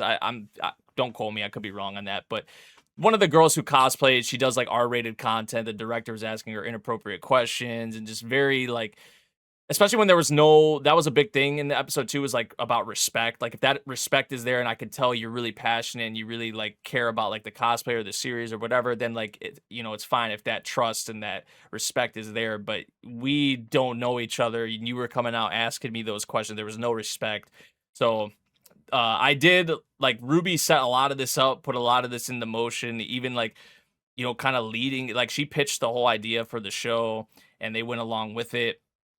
And just the way she was kind of in everyone's ear, like even the assistant director, even the girl who made the post on social media, like outing the director, and just it's scary, but just like to have the director dress up and cosplay like a character from the series and then like apologize, and you could tell it was from the heart. It was pretty genius. I'm not gonna lie. So yeah, I did enjoy this episode quite a lot. Just for like a lot of the stuff it went into with you know, even the director, I did kind of feel bad for him in a way. Like, yeah, he did go about it the wrong way totally, but like he did like he kind of has his own things that he has to deal with, and he's trying to put food on the table and things like that as well. So it was just the way he went about it that was like definitely a learning experience for him. But I do like appreciate in a way like kind of the boundaries he's trying to like kind of push. It's a gray area. I feel like some of the things he was like talking about and wanted to go with, but like that was kind of like his point, is like this is the kind of stuff that people will latch onto, one way or another. It could be positively, it could be negatively, but that is ultimately like gonna get eyes on us. So like in a way I was like, yeah, that like I kind of like appreciate like his outlook on that. And I feel like that did kind of strike the assistant director as well. So yeah, just for like the Yeah. workings of the behind the scenes with, directors, and they give you a pretty good breakdown of like how the process works and all that. Even like getting confirmation from the original creators from certain series and things like that, which the girl for the series that the girls were cosplaying, because we've seen her before, but we had her again in this episode, and she was talking about like how she like hates the people who write dojins and make the spicy dojins and stuff and like make money off of it. Like she was shitting on them the whole episode, and she was like, Yeah. I actually got a kick out of that. So I feel like all around, like this was a good episode for Oshinoko this week for a lot of reasons. But man, is Ruby. She's getting Yeah. scary. She's getting really scary. I'm not gonna lie. Like very manipulative. Even she's been catching a lot of the characters off guard with a lot of her like questions and just things that like she said one question to the girl during the show, like while they were live. She was like, "Are you sure you want Right, things yeah. to end like this? Like you're taking the high road, and but like are you sure you're okay with this?" And I'm just like, "Oh my god!" Are Like you she's sure you're yeah, okay with him she's in being like everybody's that? Like, ear. She's like, yeah, she's trying to, or I mean, not trying. She is pulling strings, and even Aqua has noticed this. Like, there's someone in her ear. There's someone telling her kind of what to do, or like leading her in this direction. And that was how the episode left off. Actually, Aqua was like, "How much of this did you set up? Like, what is going on here?" And she's like, "What are you talking about?" And we're just like, "Okay, like you it's can't. it's It's starting to get scary." really scary Yeah. because like she's starting to have the star eyes like all the time. She's starting to like really get super manipulative. She's starting to get to the point where you tell she's angling for something Hmm. and you're not sure what, and it's like, what is your play here? What are you trying to do? And like she's getting scary. Like there's manipulation that is like, oh, like, huh, oh my god, I'm so hungry. Okay, I'll go buy you something, right? And then there's oh my god, you almost did this and that and oh, what the hell? No, what? No, what? No, like starting real problems. And she's like, "No, I'm going to do what I'm going to do to get what I want." And she's starting to get terrifying. Like Yeah. it's getting to the point that Aqua's like, I don't recognize you anymore. Yeah. So like yeah, Well, we'll it's see scary. what direction that She goes down, but she she learned one of her heroes is gone and that really fucked her up, you know? yep. Little does she But know. yeah, Yeah. little does she know. Exactly. Little does she know. But yeah, next up we got the Darwin incident episode 4, which the one thing that I wanted to mention with this episode, because it was a discussion with like the previous episode, like what was Charlie, going to do? Was he just going to kick their asses, or like was he going to like kind of give himself up? But he just kind of wanted them to go and turn themselves in. And I was like, I was not expecting. I want to call him Obama. We've been calling him Obama, but dude stabbed his own man to get him out of the situation, which was like, I was like, man, this guy will go to whatever lengths to I guess to be safe, right? To get out of to get out of trouble. But the thing that stuck out to me the most in this episode was getting more background on, because we did see what happened to like the cops and all that when Charlie was in like the swimming pool area or whatever at school, or right.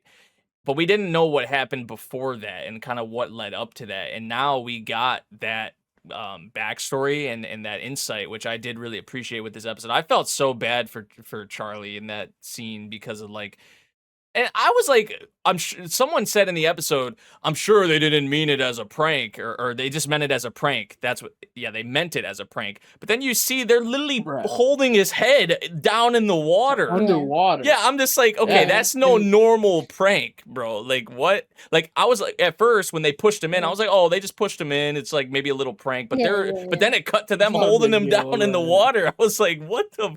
But just like how he looked in that scene, and then even when he was like, after he was had got out, terrified, yeah, he man, was huddled like- up in the I mean, corner, and yeah. I was like, man, I felt so bad for Charlie in this episode, getting that, on what happened, and it was like how they described it, those animal, just their survival instincts kind of kicked in, and he was gonna do whatever he could in that moment to survive. I mean, it think could have been way anyone would. worse. Not It could have die. been way He was worse. dying. Yeah. Yeah. He only injured him a little, right? Yeah. Which, yeah, I mean, I would have been, yeah. I mean, that's literally almost drowning a person, right? Like that. Of course, you're gasping for air, so your instincts come in, and you're Yeah. like, oh, get this person off me. So you'll do anything to do that. So, and just right, the way they kind of like point even guns at him and stuff like that after the fact. Of course, he's gonna lash out at them and be like, like, whoa. Like I don't know, that whole thing we've already mentioned that. Oh well, I guess Gremlin 2 joked about it, like maybe when we get full context it might not actually save Charlie, but I guess with this full context, no, it definitely went on the side of Charlie, because he didn't deserve that, and even being just kind of like judged for it by the cops, because the cops, of course, Yeah, they're like, 'cause- oh, you man. monkey, you fucking, he's just an animal, of cops course ex- he. Yeah, The yeah, cops for escalated the situation. They're there to 100%. protect Charlie, and they didn't see what happened. That's the thing that really gets me, is they didn't see what happened. If they had seen what happened, they would have been like, you know what? I think Charlie's got a point. Like, I can't get mad at Charlie for what happened. And yeah, maybe Charlie went too far, but he's like 5. And I think they Yeah. said it in the show. It's like even a human wouldn't have the capacity to like Yeah. be able to like withstand that kind of fear and not lash out and do something. Yeah. Like even humans would have reacted some type of way. Like you cannot blame Charlie for what happened in that room. And then you pull guns on him without getting the like ascertaining what happened. Yes, Charlie hurt some children, but that was not Charlie's fault. And even then, damn well Charlie could have killed the children if he wanted to. Oh, He didn't. He hurt 100%. them, and he Yeah. hurt them just enough to get away. It was not Yeah. like he excessively hurt them. It's not like he broke any bones. They had a couple of cuts and scrapes because he pushed them off of him. Yeah. Yeah, maybe a little bit too hard, like I said, but like he was terrified for his life. A regular He was like thrown into the pool. yeah, a regular chimpanzee probably killing him. Like Oh, Yeah, 100%. honestly, 100%, right? yeah. And then, Yeah, and then 'cause to they add weren't- insult to injury, the cops come in, ignore all the signs, don't know what actually happened, and they just pull guns on him and say you're bad, you're the bad one in this situation. And then you're gonna be surprised when Charlie takes offense to that and puts you guys down for again threatening his life yeah. with these guns when he didn't do anything. Yeah. So yeah, they're biased. I Yeah. get it, but like also it's kind of like, are there no cameras in this place? Like, can't we like surely it's a pool area. There's no way you don't have cameras in a pool area.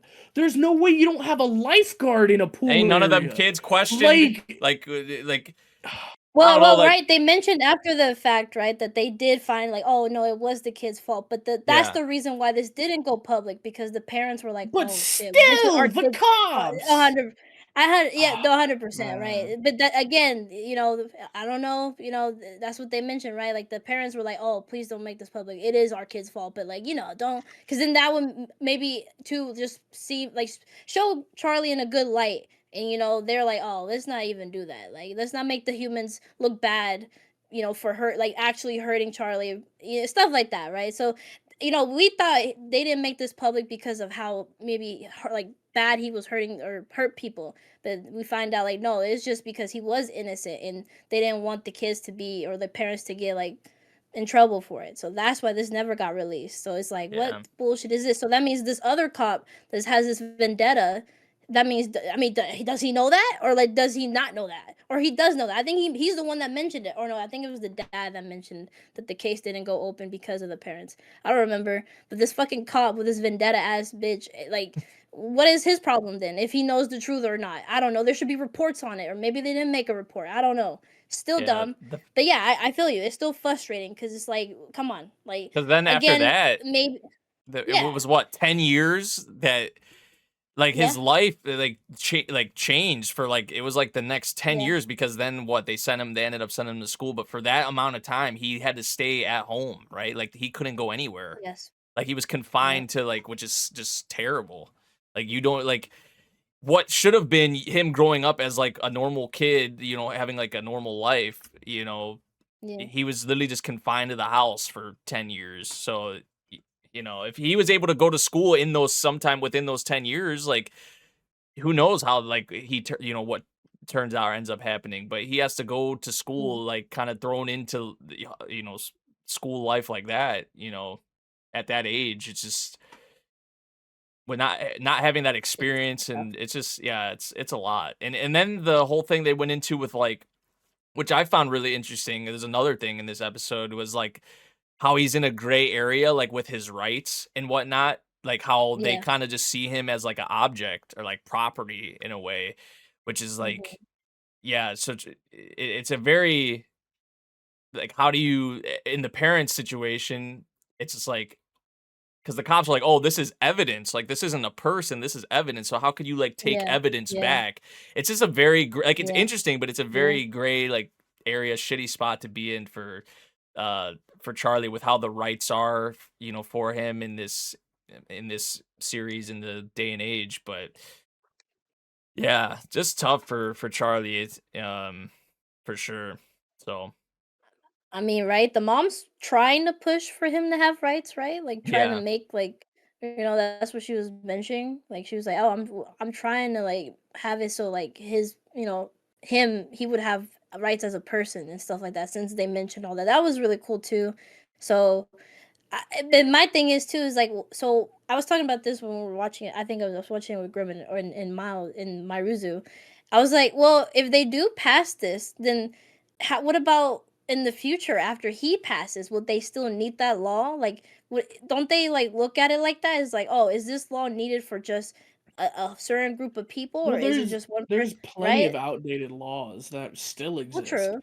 Like we have a law that says you're not allowed like you if you're gonna duel someone, it has to be at a specific time of day and place. Like Mm-mm. and duels haven't been a thing for freaking 100 years.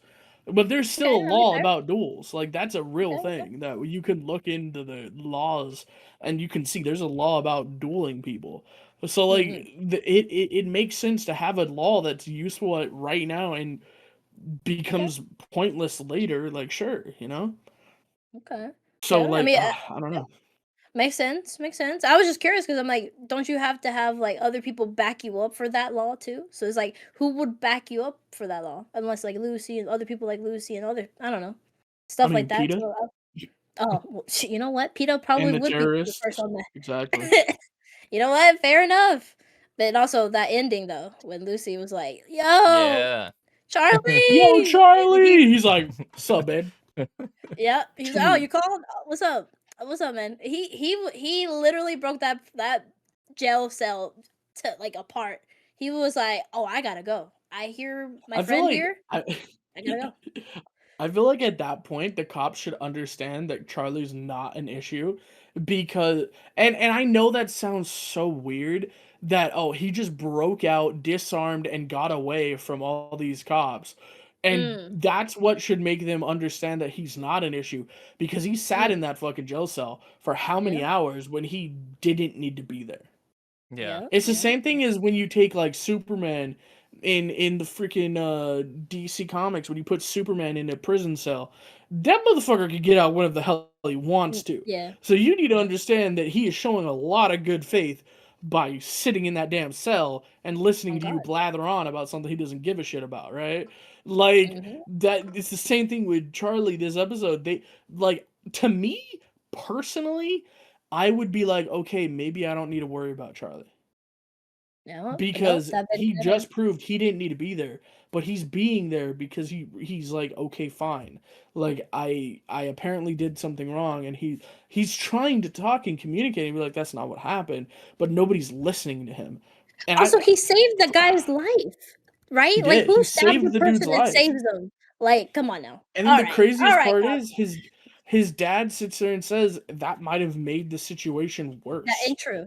It's Yeah. like if he had died, it would have been something different. It would have been like, okay, well, he just killed a bad guy, right? But because he saved him, it's like, oh, he's He's really part part of of it. PETA. He's a terrorist. Yeah. It's like, Yeah. really, bro? Like, Yeah, I don't know It's about that fine. I logic. don't know. It's like It's it's just fine. toxic all around. There's no freaking winning that situation, right? Yeah, Like yeah. he either lets him die and gets to be seen as this horrible murderer, Yeah. or he lets him live and you go, "You're part of PETA." It's like, what the fuck am I supposed to Yeah. do? Like, what do you want from me? It's fucked. I, It's fucked for sure. it's really messed up. It's just wrong all around. 100%. But Yeah. yeah, I mean, good episode. Yeah, but next we're gonna go with Journal with Witch. Wait, Just actually, hear me out. yeah. What's up? I think we should do either SHIBOYUGI or Gnosia first, because you're not watching either of those, are you, Nick? Oh yeah, actually that is true. So I'm down. That's Yeah. fine with me. Which one do you want to do first? We can do SHIBOYUGI. Go ahead. Alright, SHIBOYUGI. SHIBOYUGI. So Oh man, we get the finale of this death game, huh? yeah, we got the end of the death game, which our girl didn't say. She didn't apologize at first, She right? didn't Yeah, she just apologize. kind of booked it out of there. She ran away. Yeah, I feel like, I mean, we all knew that Yuki was gonna, survive and all that, obviously, but it was still the fact that she was still, even after what she said, also, although she did admit that she was teasing the girl, she told her, where the exit was and how to, which the fact she took on that beast like that was like insane to me, honestly. I mean, it did bite the hell out of her, like her midsection, Yeah. but yeah, the I big, think without that foam, she was dead, right? But the yeah, foam is there, so she lived.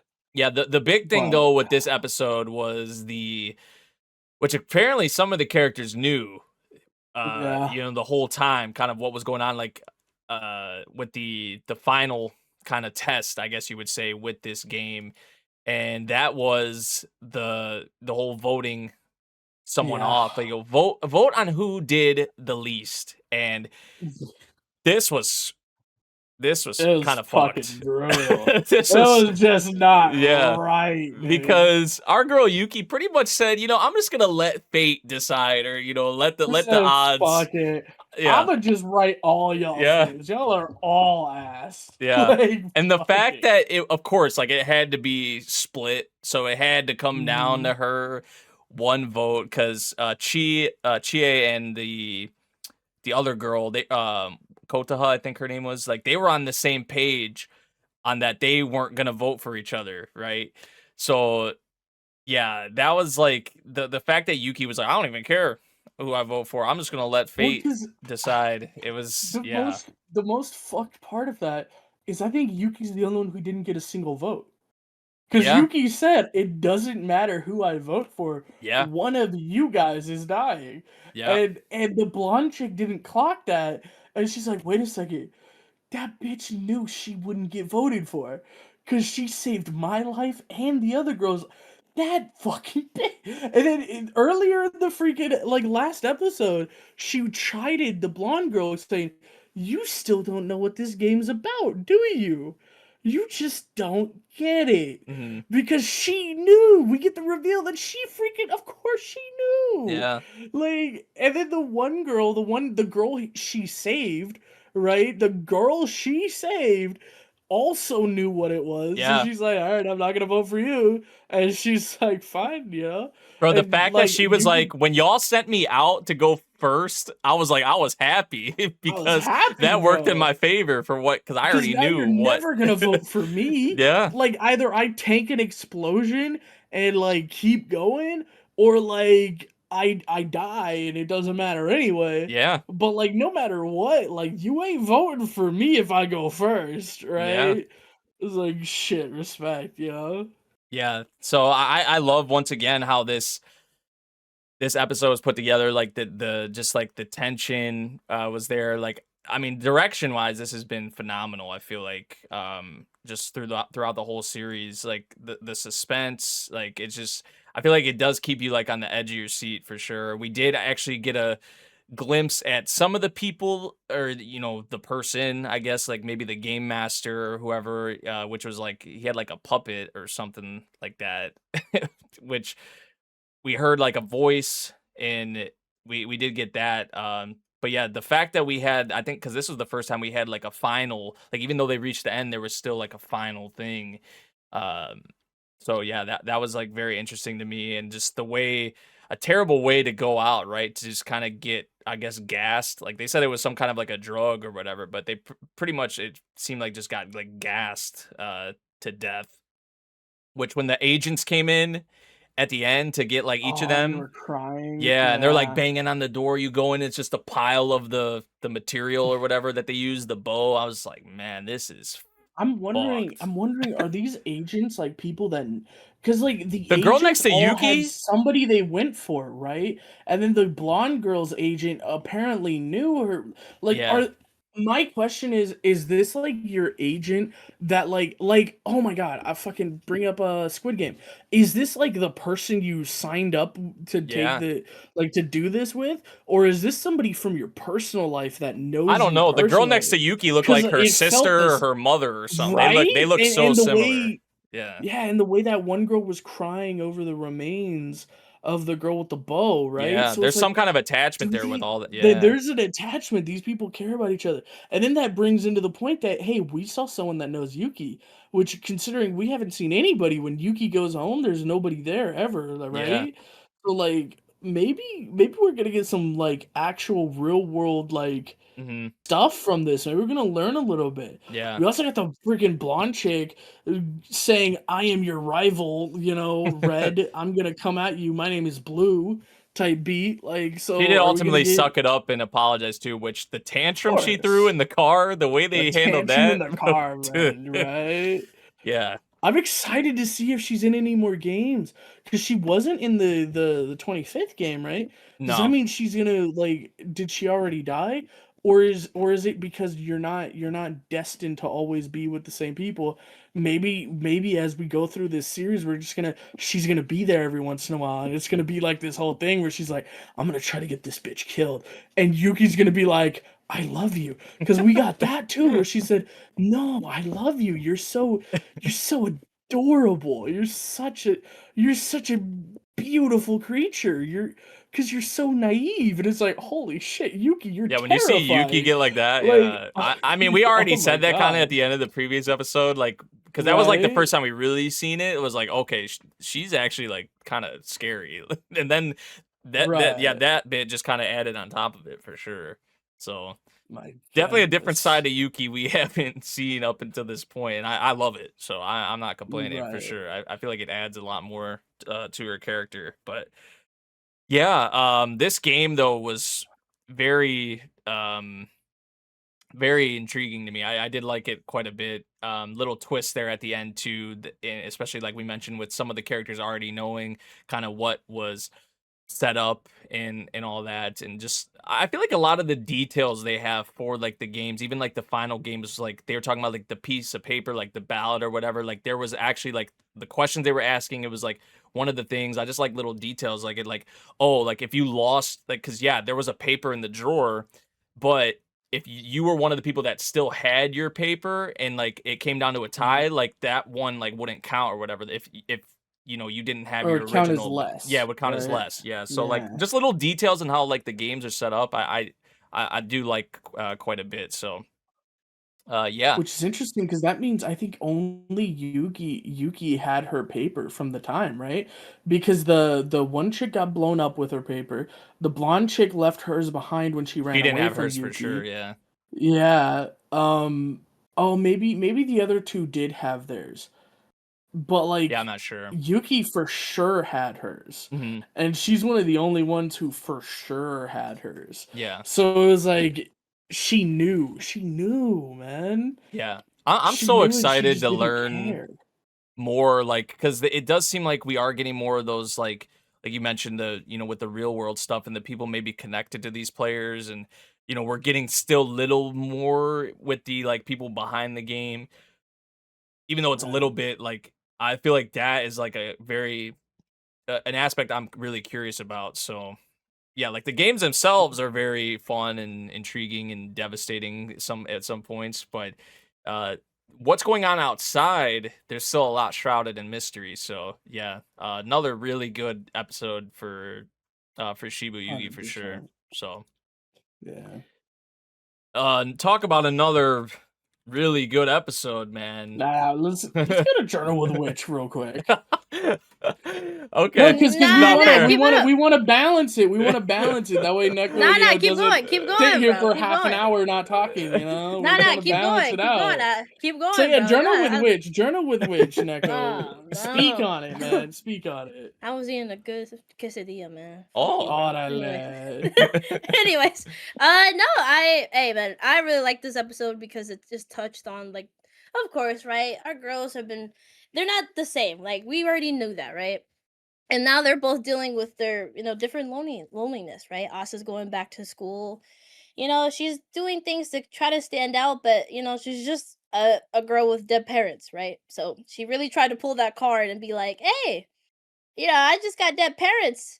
Yeah, and they're like, "Oh, well, I mean, at least you're living independently, right? Nice, nice. My parents, they walked me home today, and all that." So, of course, after the conversation keeps going, you're like, "Oh, yeah, I guess, yeah, there's nothing else for me to say here." That was kind of relatable. Sometimes it be like that, right? Like you try to, like, put into something that, like, or put something in the conversation, but at the same time, you're like, "Ugh, I don't got really nothing else to say after that." Yeah, it's So I like you don't know. want to That be was involved, but it's just like the thing you say yeah. is just like it definitely made things pretty awkward. It definitely Yeah. really drained the life from the Yeah. group because they all kind of Yeah. like, Like, what oh, do we cool. say to that? Yeah, Fuck, Right? I'm sorry. Like, Yeah, ugh. yeah. Yeah, it's like, "Oh, okay." But they're good people though, right? Like, we saw that, like, at least when they were, like, coming up to her, like, talking, our other girl, Amy, got a new someone to talk to too, so that was sweet. At least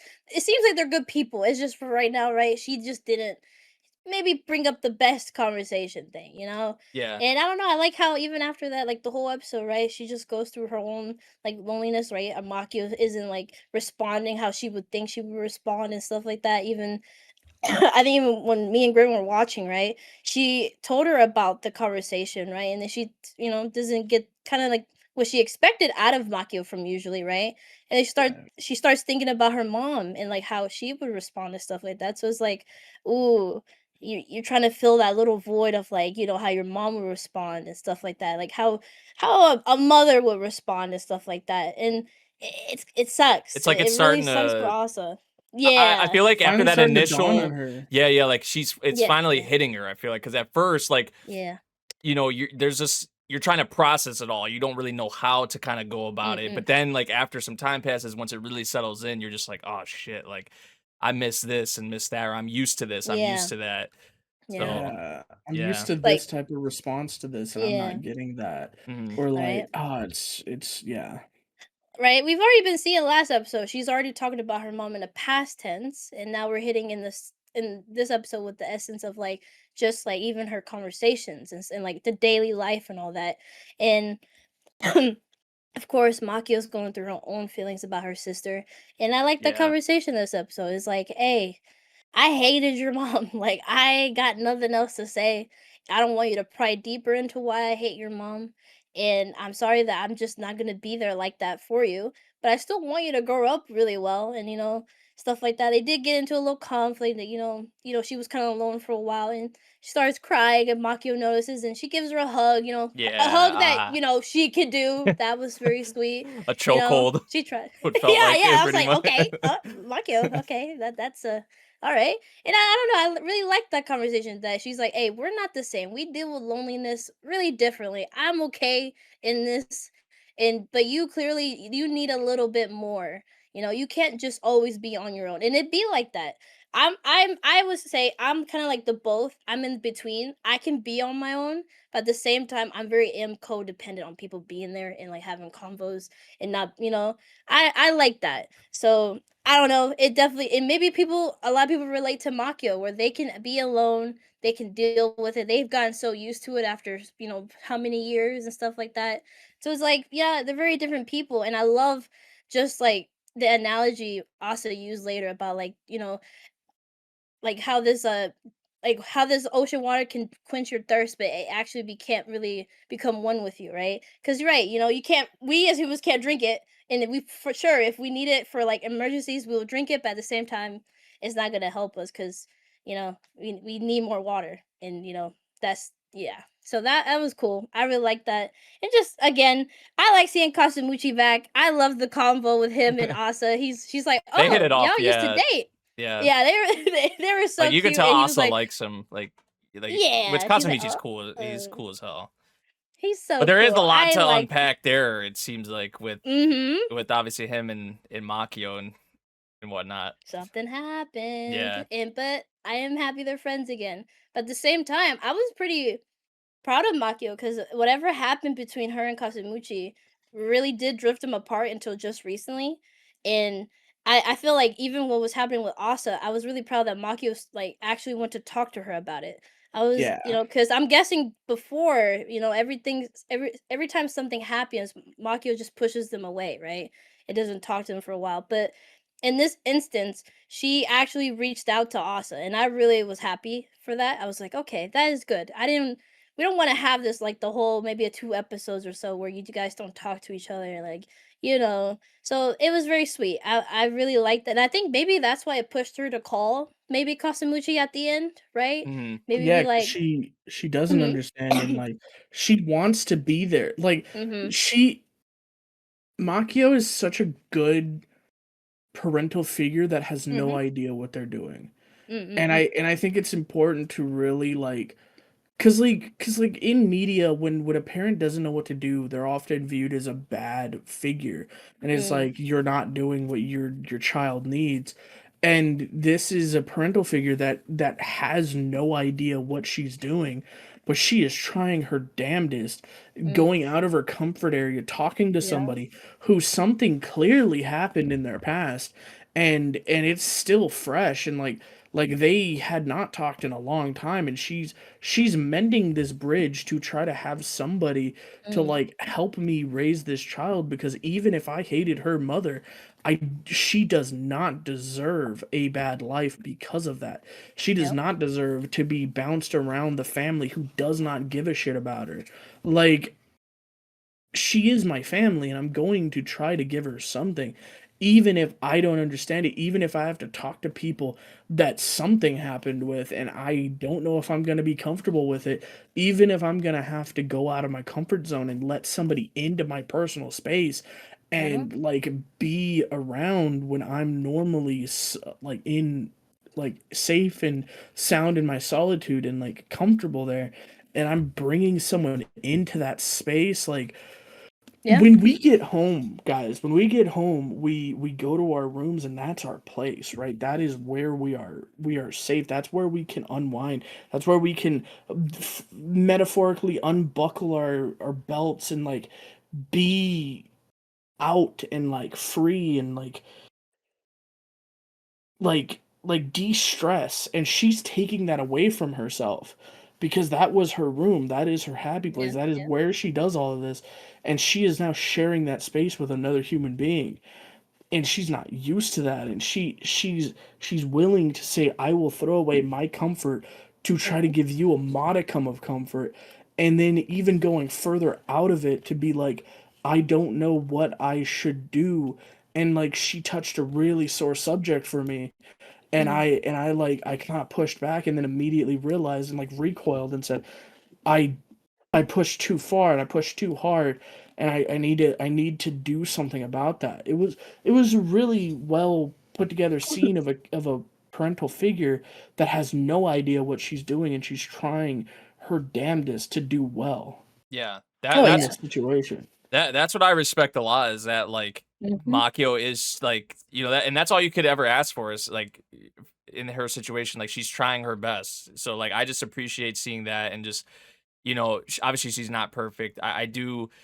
It's a very like they kind of like mirror each other because like what we saw like with the loneliness kind of aspect in this you know episode, like Asa fears, you know, being alone, as we saw like Yeah. just that scene with her like crying and on the couch and all that, like that hit. But then like Makio on the other hand is someone who kind of like I feel like fears, you know, opening up to others or like connecting with others. So Yeah. yeah, I do like that aspect a lot between the two of them.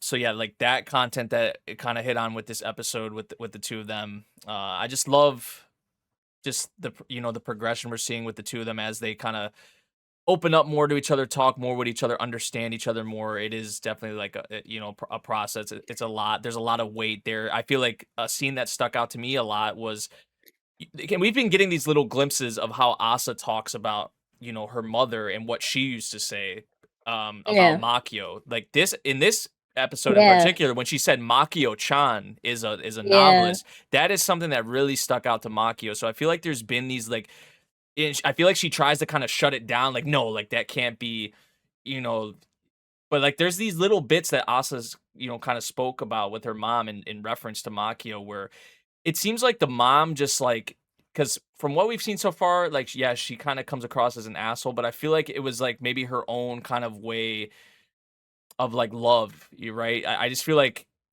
maybe she's just like misunderstood. Like we don't have the full picture obviously on it all right now and like the full backstory and all that, but like I feel like the mom maybe is like, at least from a viewer, maybe is misunderstood in the fact that like right now, like I said, probably most of us see her like as an asshole, you know. But I feel like they've planted like little seeds that like there's more to it than it seems, or maybe Yeah. maybe it's not what it seems. I guess is what I would say. So I think I'm so surprised, and I'm again sorry for cutting you off, oh no, but you're good. I think that she was different. I think she's changed. I think the mother has really changed because like when we're seeing it from Makio's perspective, and then it, like what Makio's family said is that they really didn't like the mother, Mhm. but every time we've seen it from Asa's. Asa's perspective, the mom's been like gentle and like completely the opposite. Maybe she like reflected on, or maybe she had a kid and that That could changed be. her outlook. It happens. Yeah. Yeah. It Cause happens. like she kept the sentimental shit that Yep. that Makio Makio. said that they wouldn't have kept. And Asa's like, no, we kept this, and she kept her uniform and stuff like that, and that really threw Makio off. Like, really? Like that's not something she would have done before. And it's like, so I'm thinking there's a change. I'm thinking there's a disconnect. I'm thinking that the mother like screwed up the relationship so much early on It was like that too late she never to, got it yeah. was too late and she never got the chance to reconcile, and she's a For sure. completely different person, which Yeah. is terrifying in real Yeah. life. Like if you mess up a relationship so bad that you just Oh, yeah. can't fix it before it's too late, Yeah. that's genuinely something that I fear. And maybe I do this thing where if I start a huge problem, I try to fix it as quickly as I can because I'm terrified of that situation Oh, yeah. happening, right? Yeah. Like I don't want something to be left unsaid, so I will go out of my way. I got into a bit of a tiff with one of our friends. I messaged him. I didn't tell anybody about it, but I messaged him privately. I was like, "Hey man, I went too far. I apologize." And and I do that all the time. Like people don't Yeah. realize, like I do that every single time because I do not want something left unsaid. So like Yeah. It's it's terrifying, and like it's because sad to Asa's see, mother hypothetically could right? have like the day the accident or before the accident, like maybe in her head, like she was thinking about like, oh, I'm gonna talk to Makio today about, Maybe Right? you like know, that. Yeah, I like mean you that never Right. it know. always happens. It Yeah. always That happens. it's just I sad. I feel you, Grimmin, in that sense. And especially in these stories, I think that's why I'm keep trying to give the mom a chance because it always happens where Mhm. you only see one viewpoint of a character.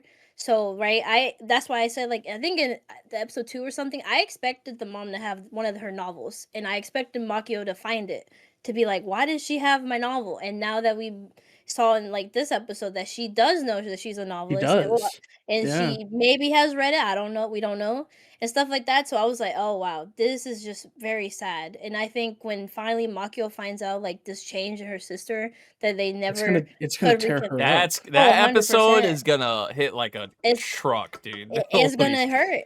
It's yeah. gonna very hurt. So I'm very excited. I've been loving these pieces like you guys been saying about seeing the two sides of the mom, right? And Mhm. I'm it's gonna break. It's gonna be very hard because Maki's been very stubborn, like not stubborn, but like on her like 10 toes about like hating the mom, like being like, hey, your mom was, all these feelings that she has. That she's always seeing the mom reflected in Nasa, right? She keeps seeing her, and it's always in a bad light. So, Mhm. it's gonna be tough. Yeah. It's gonna be tough. I will say that is one of my favorite moments of that too, and yeah, I love too. Like you mentioned, Nate too, the bluntness of, or like how different they are and how blunt Asa is compared to our girl Makio. I think Kasumuchi also mentioned that when he Asa's just like saying something, she's like, oh, yada yada, and She he's like, doesn't really oh, think, yeah. you really not cutting back. You're definitely not Makio. You guys are very different.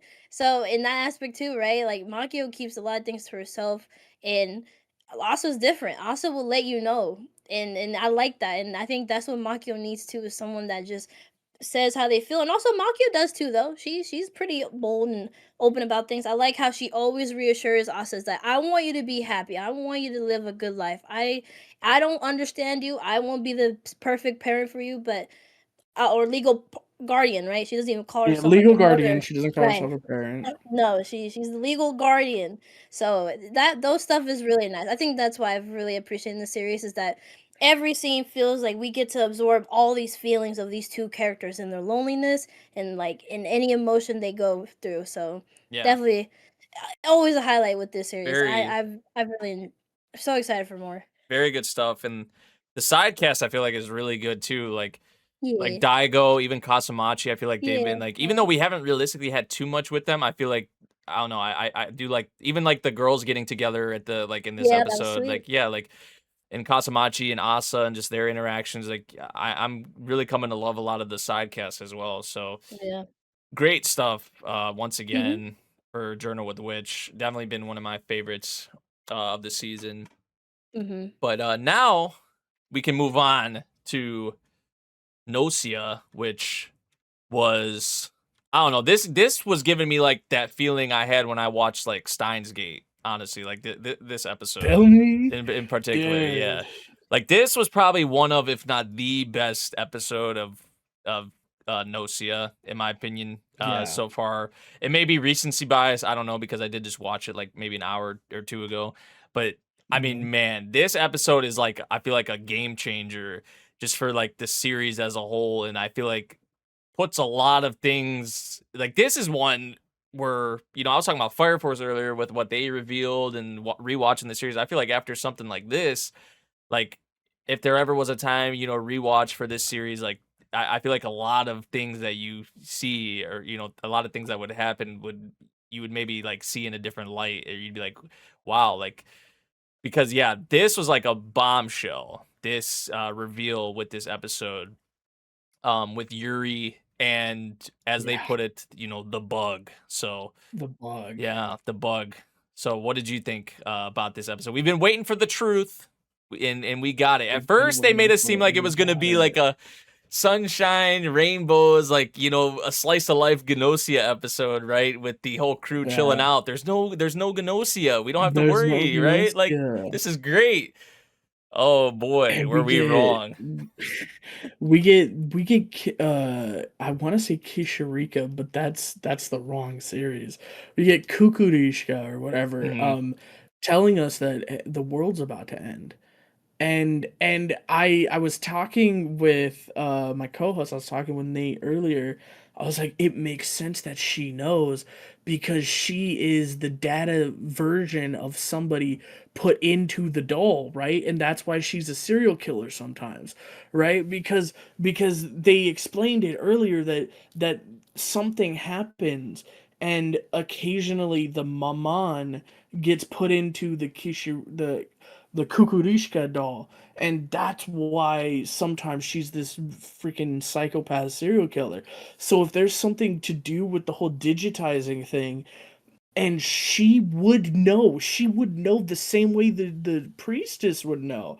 It was like, this makes a lot of sense. And the way she like points out that, yeah, the world's about to end, and then the alarm hits, we go see Yuri, and then the whole episode changes into like something I would expect from Shaft, or something like one of those really abstract studios where the whole world is like black and then white, and like the way the color comes in, like it would look like a drop of water and stuff. And we Yeah. get explained that the reason this happened is because Yuri never had memories. Did you never question that? Did you never question that he has had amnesia every time? That Yuri's had amnesia every single time. It's because Yuri never had memories. It's because Yuri was always gone. Because Yuri's the first victim of the Gnosia. That's why we know there's a Gnosia. That's why we checked there's a Gnosia. It's because Yuri is gone first every time. So that means that every time Yuri's been here, it's been a fake. He's been the real imposter the whole time. Crazy. Oh my god. The whole episode, man. Dude. Yeah. What do you got, man? Like, come on.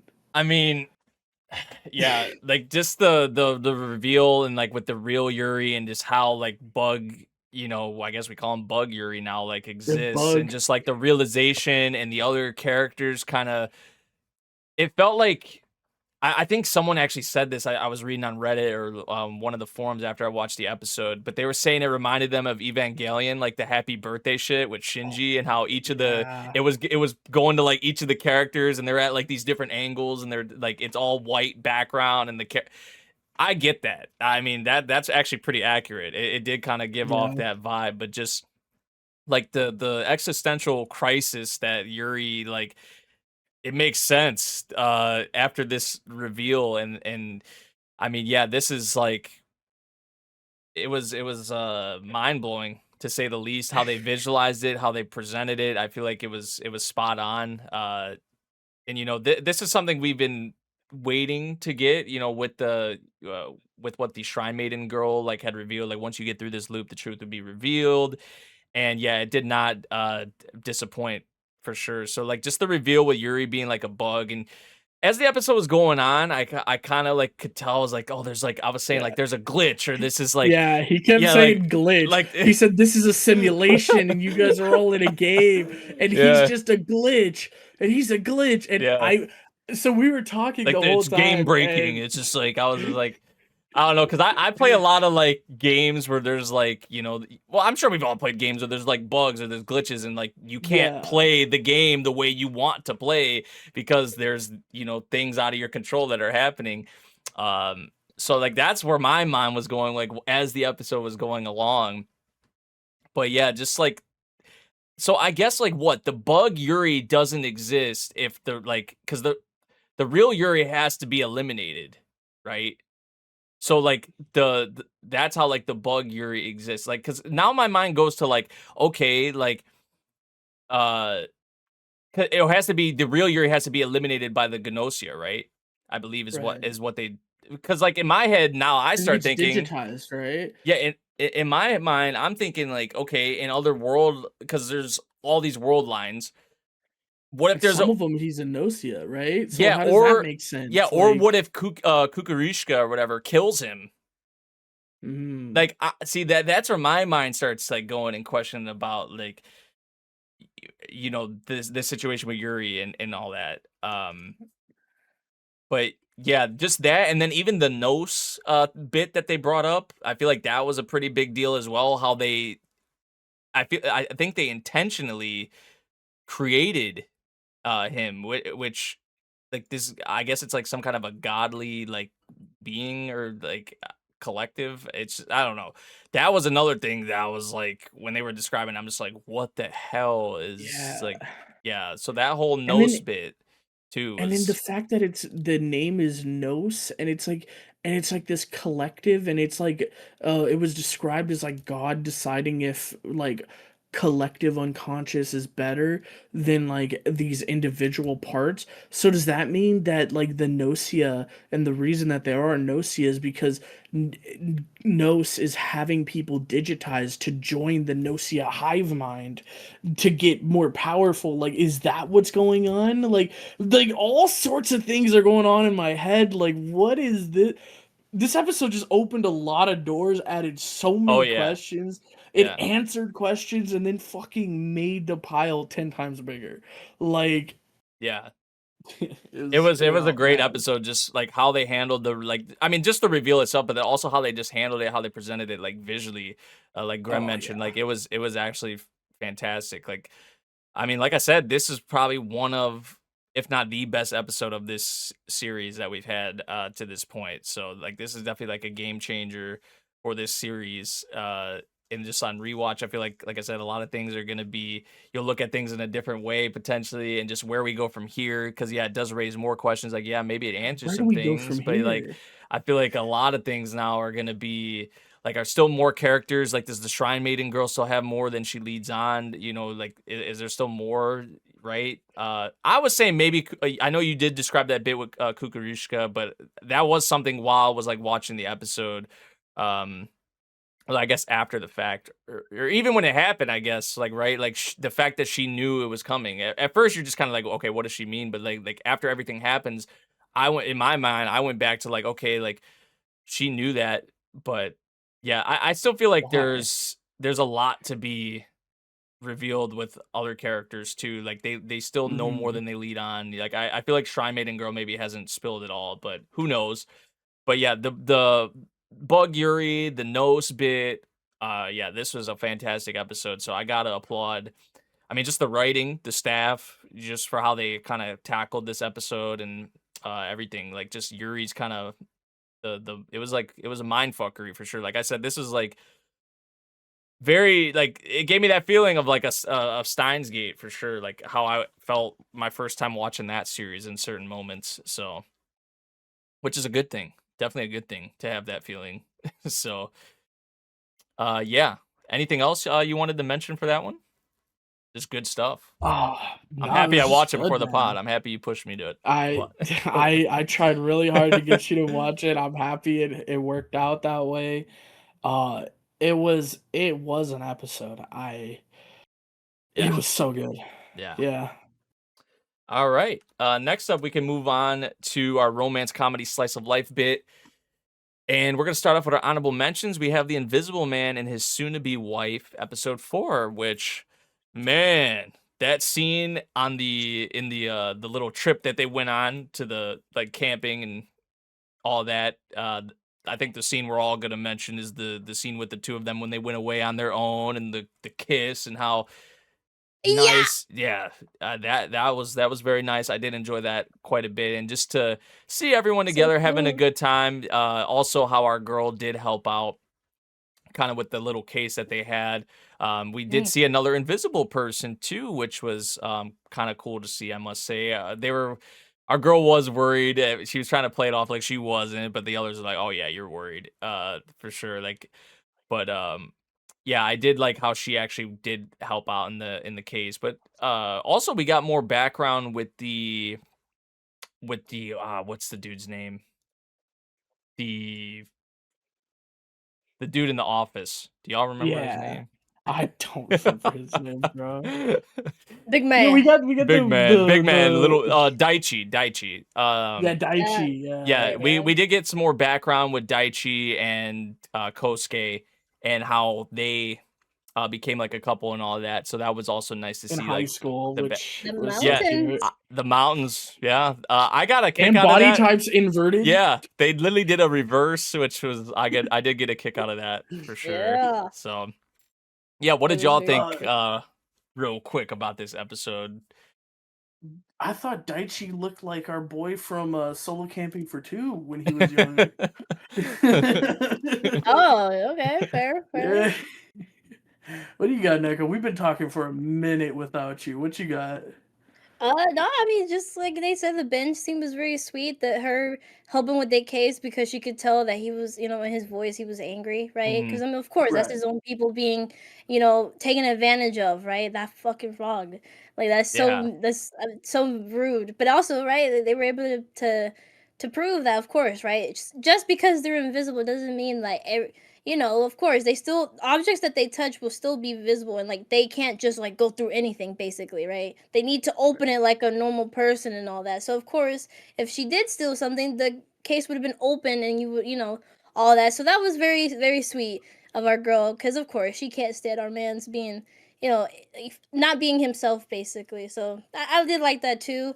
And also, yeah, of course, just seeing everyone, go on a trip, her just the cute moves between them two, and her even being jealous of like him being muscly, and she, other people seeing it. She's like, oh, how can I don't like when I don't, people find I don't out like things about other you. people knowing things about you that I Yeah, don't know. I was like, Ooh, oh, that's so sweet. It's just so yeah. cute, and just the smoothness of him, and it's just I love it. It's Did I so go in cute. for more? Yeah, oh my I was like, "Yo, they making this Invisible Man hot," and it's just oh my god. I already said that I already had a type for Invisible Man since as a kid watching old school Invisible Man stuff, but oh my god, this series takes it up a notch. He is so Yeah. smooth. I love the relationship, even when the swimsuit scene, he's like, "Oh, Yeah. she's so cute. Oh god." Seeing her in Yeah, the swimsuit, Luna as oh, she well. looks dude. Bro, Hey, Luna had the like 70s swimsuit where they ride super Yeah, high. Oh crazy. yeah. my god, bro. She had Yeah. some Looney Tune morphs I wanted to bring up. I brought it up Yeah, to you yeah. guys. I brought it up to Neko when we were watching, but she had some like she looked like straight out of a Looney Tunes cartoon at certain Yeah. points. Like she morphed like crazy. I was like, holy crap. They animated her like this was a Saturday morning cartoon, not like it was an anime. I was surprised. Yeah, Oh she's man. very energetic. I was even mentioning the Grimmin. Like I, of course, reading you see her very kind of like that, but like of course with just out of the anime, they make her very goofy, and her noises going, Yeah. Mhm. it's just her little noises make her even extra cute. Again, I always appreciate the moments where she's the only one that can really see through him, because of course he's invisible, so of course she's blind, so she can notice things that most people don't. So it just makes them such a top tier couple. And another thing that's just really funny for me personally, every Thursday, this comes out the same time as Sentenced to be a Hero, and the VA, as I mentioned, is the same as Xylo. So for me, it's just kind of Ah. like I always have to watch this one first because for me, hearing such a soft spoken, and very gentleman like Xylo, and then afterwards you see him all grumpy like. "Urgh." It's just the duality is just so funny to me. So I'm like I'm over here swooning over Invisible Man, and I'm like, oh, he's so cute. Oh, he's so. And then I go next to Xylo being like, Tyrion, got it. Stop being. I told you to stop doing this. Oh, you idiot. Just with his grumpy self. So it's just so funny. Just the duality. I'm like, Xylo, can you just be like the Invisible Man? Like, can we go back to that? Okay, I guess You know not. what, Neko? You Yeah. you watch Sentenced to be a Hero first next time, and then you watch The Oh, Invisible Man, you'll swoon double for to the maybe. Invisible Boy. You know what? Maybe Trust. honestly, right? Because honestly, Because hey, it's the Gap, it's Gap Boy, Mm. I mean, yeah, yeah, See? yeah. I mean, Xylo's already cute to me. I do find him cute. But yeah, anyways, yeah, Invisible Man and soon to be wife is always cute. I'm happy we were all enjoying it. And yeah, of course, the backstory between these little two guys, it was cute. Him holding his hand in the bus. He's like, oh Uh, God. He's such a wait, tsundere. can I do this? Can I stay like this? Yeah, so cute. So It's so cute. cute, man. Just always a good time with this series, man. It's so Yeah, fucking the cast is adorable. very likable for sure. I Yeah. like the cast a Yeah. lot. Obviously, Oh, the and main two are another great. cast. Yeah. Oh, 100%. But another cast that's so cute is the Oh Demon my Lord's god. daughter is so cute. Oh my goodness. I finally got past episode 1 and oh my goodness, my girl, she's so freaking cute. It's so Just fucking saving the world cute. with kindness and sweetness, and Jahi's like, please, I'm trying to make you trying to awaken your demon self, and it's just so cute every episode. Every time there's a song, and it's also It's so adorable. goofy, Uh, bro. and oh god, it's really good time. I love the cast. I love even the every time we meet a new character or even maybe an enemy, it's always a good time. Even recent episode we met The finally the angel. angels. They came down. And after in the beginning, this ogre was acting like he was a divine messenger, and so after the fact when our girl kind of defeats him really and her dad kind of takes over that domain in that area. The angels are like, "Oh, we're gonna help you. I bet you guys don't want to, be like under this guy's rule." And they're like, "Well, actually, we're kind of like sick of you guys. Like, We're sick of these they're divine really nice, messengers. We've had enough of them. Like, right? Like, we're really cool. Like, they're pretty nice. They give us food. Dukes is really cute. Like, I think we're chilling. It just seeing like our boy, like just him being like, "No, y'all should listen. Y'all clearly don't want to be here. Come on." And abducting them, like taking them away, like, no, this is for your good. It's like, okay, guys. I wonder how many trips they had to do to like. I feel like there was Well, a decent amount of 100. people, and they were like, there wasn't that many of them. So I feel like they would like. I No. don't know. That just felt like very counterproductive to me. Yeah, there was like 6 angels. They had to make like at least 6 or 7 trips. Yeah, like surely there's Oh, some for way sure. they could have done that like better. I don't know, but It's just goofy. But I did like at the end, right? After all of that talking he was doing, after meeting Dukes, he finally was like, "Wait, actually, you are a demon, and I was trying to defeat or kill all the demons because I was trying to like stop this war, but you've been helping me throughout this whole time. You know what? Maybe, Like, I don't want to war either. yeah, maybe I don't want a war. Maybe if we become kings, we can stop this." And she's like, "Oh, of course. I like angels. You guys are you guys are nice." It just cute. And the dad. Oh man, I love the dad too. the Just his dad's great. VA, Yeah, right? Otsuka, yeah, he's great. The VA. 100.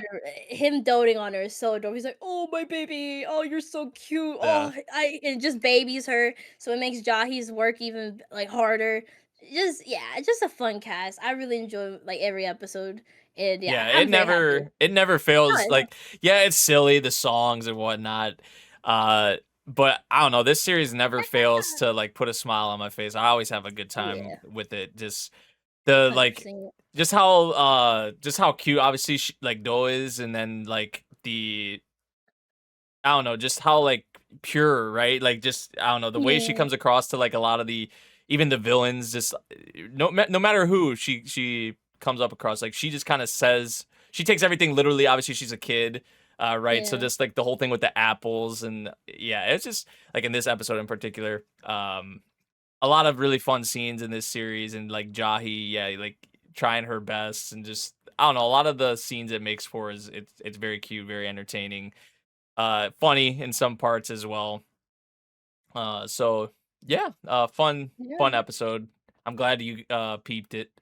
Yeah, I finally got past. It's good. It really. I actually one of the highlights too was the episode with the seduction or the seduction witch, right? Like she has a child body, so she was like feeling like, "Oh, I can't amount like to my sisters," but like Dukes told her like, "Hey, you can use your pranks to actually do for good and Hmm. stuff like that." So that was very sweet. I actually really appreciate that episode. That was I don't know. Yeah, It'd be like that, I feel like sometimes there's things we can't control and you try to work around it. surprisingly it's had like some kind of like moments that hit you in the like the one dude with like Oh, the prisoner, like that episode. I feel yeah. like that kind of hit a little in the heartstrings. So Even it's mostly grannies. yeah, Grannies. Granny, the Oof. Granny, yeah, Yeah. that's Oof. a shot as well. So it's like surprisingly it does have moments like that, although mostly it is wholesome. Uh, but yeah, better than I expected. I did not think I was gonna Yeah. enjoy like sit here and say I'm enjoying this every week, like it puts a smile on my face every week, but it does. So I'm Yeah. happy about Yeah. that. So 100%. but All right. yeah, next up we got another one. I think Neko. Did you just peep this one like recently? Yeah, Just I caught up? did. Yeah. Yeah, I did actually. Yeah, I was supposed to. I didn't even watch episode 1 before, so I caught up to all 3 episodes. And yeah, I honestly, even when the trailer came out, I forgot I read this because this has been a minute.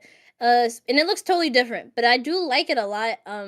I was talking off air about it. Like, of course, it's a typical villainous thing where she got or yeah, she remembers her past life and stuff like that. And of course, the fiance, after meeting the real, true like heroine, goes like, "Oh, I'm gonna banish you from this kingdom, and I don't, we're gonna not be engaged, break up our engagement, whatever."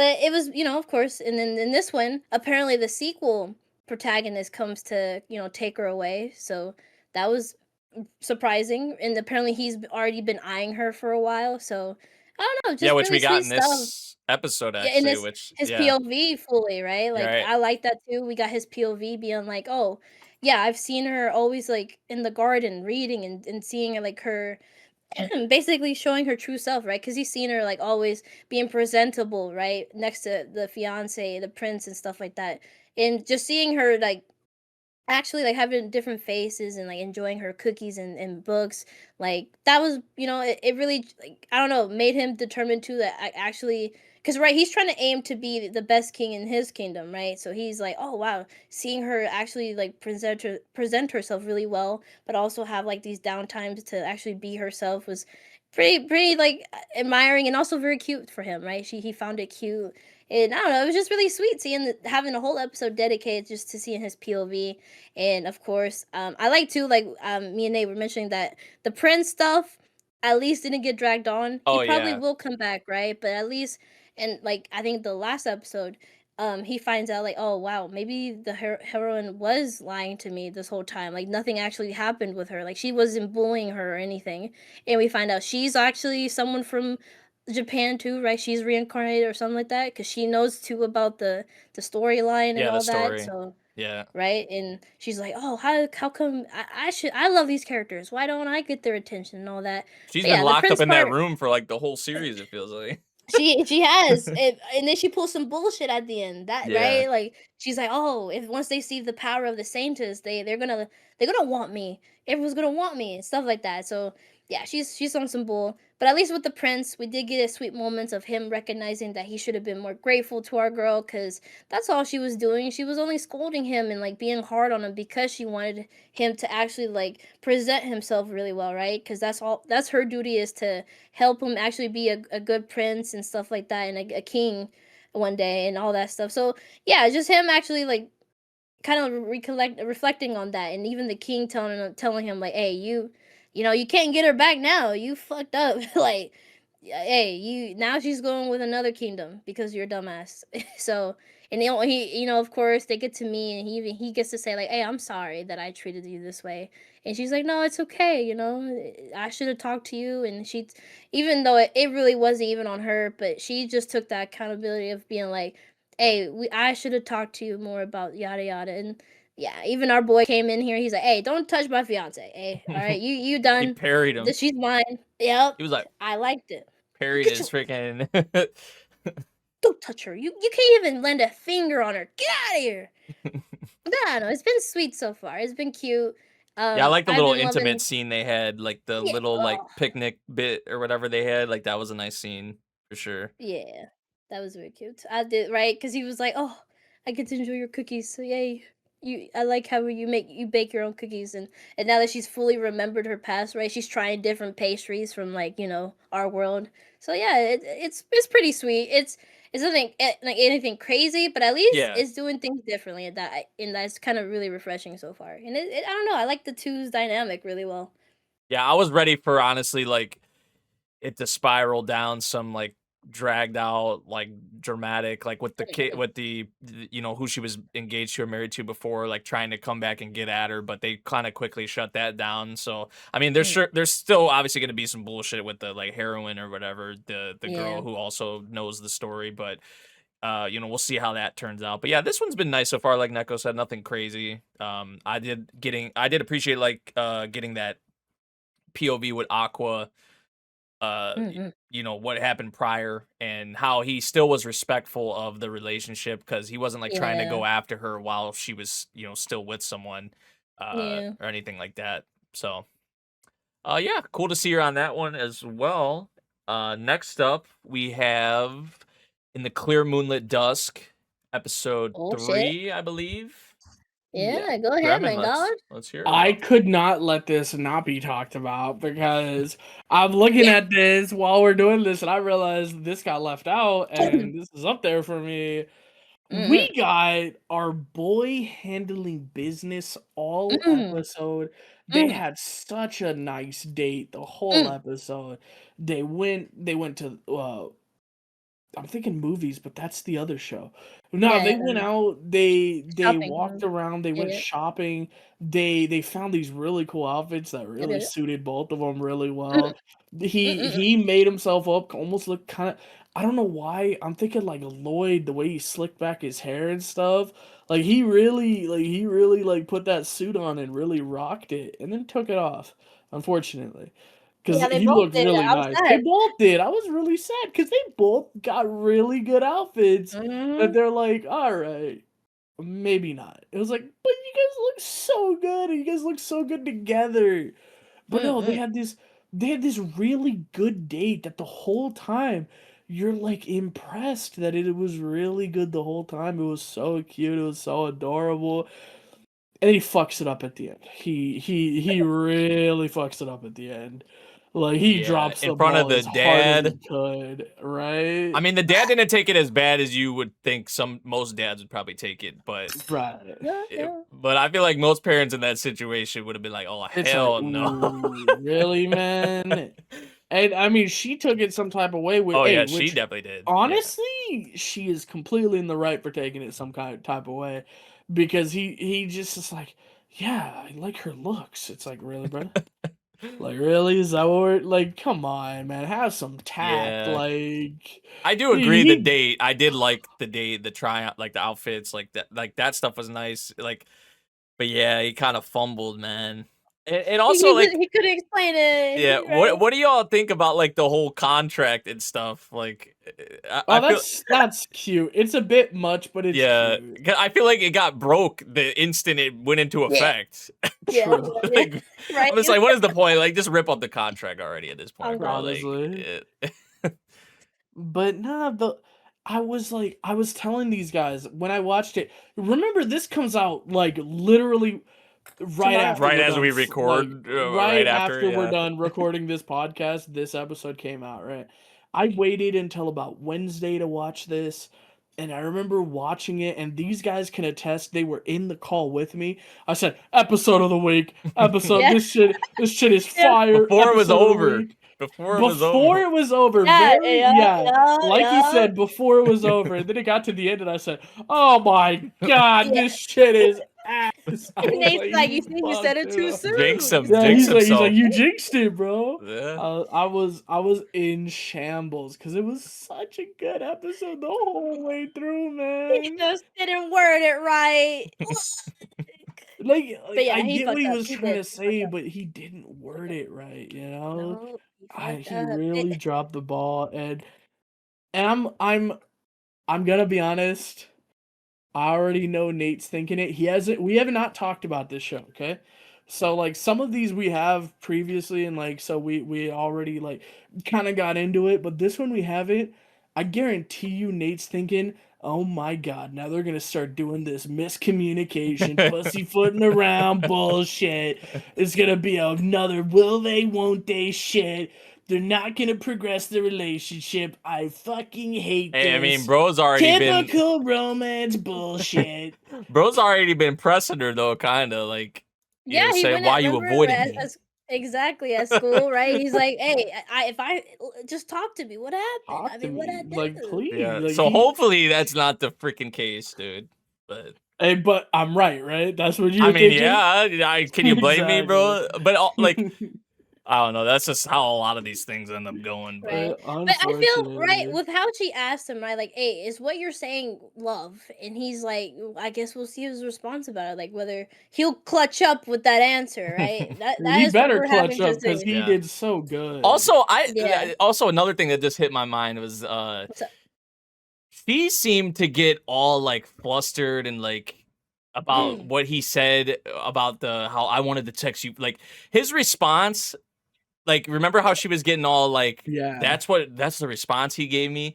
Like He was getting upset. I still feel She like was getting that didn't upset, like but- that wasn't like a line that was hitting for me when he was like, oh, like Well, even he though said my he even normally though doesn't even though even my message answer. yeah, but even though my message was short, like I wanted to make sure you got it first. Like I just feel like that like to me that wasn't really hard, bro. Like that Well, wasn't a no, good what it line, was- man. Look, What it was bro. is like when he gets these texts previously, he just doesn't even bother answering them. But it's like he with just you, completely girl, I wanted you Yeah, to but it's know. like the fact that her point was that his response was really nothing, pretty Was. much. Right, Right, but right. he just kind of totally disregarded the message itself. It was like, I messaged you first, just in general. Like, it doesn't really matter what I said. Like, you were the one I wanted to message first. I was just like, bro, I don't know if that think was a. that's He what was that doing was. something, right? I don't He think was that was a doing bar, something. bro. I don't know. I think you're misconstruing what the line was. Yeah, Because yeah, he yeah. said when he gets these Yeah, he types of doesn't texts usually from do it. girls, Yeah, he he doesn't respond. answer. Yeah. But because it was you, I needed to answer. I wanted to Right, but answer. remember, I he was think at the that's what the ramen line shop, was. guys, right? He was Yeah, at the I just ramen He shop, was so at he the was ramen I don't shop so know. he was also. doing something, so he's trying to tell her, like, "Hey, usually," right, like Grimace said, he doesn't answer. Even though he couldn't make a long message, he at least wanted to tell her, He wanted to "Good." tell her something. Right, because usually I personally I would not answer because I am like that. If I'm doing something, I'd rather answer until I'm in a space where I can answer. But I'll for answer him, in like 5 hours. Don't worry. basically, or a week. So sorry, anyone who's waiting for my messages. But anyways, so I'm like that. So for her, right, especially any lady, right, we want a little bit more of a message, not just good, because that's what guys always do. They always say Or the yeah K. or K. Yeah. So she wanted a little bit more. So she felt like, oh, he's not even caring about my message. But no, he does. But he was doing something, right? So in his mind, he's like, at least I'm answering and not leaving her on red, which would have been So Yeah. more follow pissy. up, bro. Follow up. Like, sorry, I was busy. I couldn't send you I mean, maybe he That doesn't really fully get that yet, which is, a learning bit, I guess. But yeah. I don't know. Maybe I'm a little harsh on the guy because I've already made myself clear. I don't really like him. I mean, he was Oh, good. He was true, fine. true. He was fine in this episode. I just feel like some lines he has, I'm just like, bro, like, I don't Yeah. think those lines are really hitting, man. But like, I just be You surprised don't watch enough sometimes. show. I don't be. I just be Shoujo, surprised bro. sometimes how the girls be getting Right. with some of these lines. See, that's what I'm bro. saying. You're not a girl. You don't have a vagina. You don't get it. How You don't it watch guess enough so. of this Fair shoujo enough. stuff, bro. Fair Some enough, of this man. shoujo shit is I mean, that like, is true. I it's don't watch crazy. enough. I don't watch enough, probably, but I just yeah, don't. what? I've kind Simplest of things gave make up us on a get- lot of rom coms. Like there's a few saving graces, but my God. Yeah, for sure. My God, but I'm excited for tomorrow's to see his response. Let's see if maybe this will win over Nate and like his words. Hey, I hope We'll see. so, because I do like some things of the series. I do. Yeah. Anyway, yeah, but going ahead with Tamon B-side, guys, to our main topics. Hey, man, I will say that Tamon performance at the lost. end, that, and also yes, Tamon lost. I like how Grimmon was like, oh, And it was neither of them, it was right? neither. Yeah, it was neither of them. Look, hey, congrats to Kato, to be honest, because Kato was kind of killing it. I love the VA choice. Again, look, Kato has been killing it, and I think even in this song, I think personally he was a good pick to be the center. Honestly, for this song too, and to portray that, I think he killed it. I Sadly, think that their fashion designer needs to be shot in the head because these outfits were horrible. no, They were bad, man. They need white shirts wetness. Did we not it learn was from the bad. physical, They looked horrible.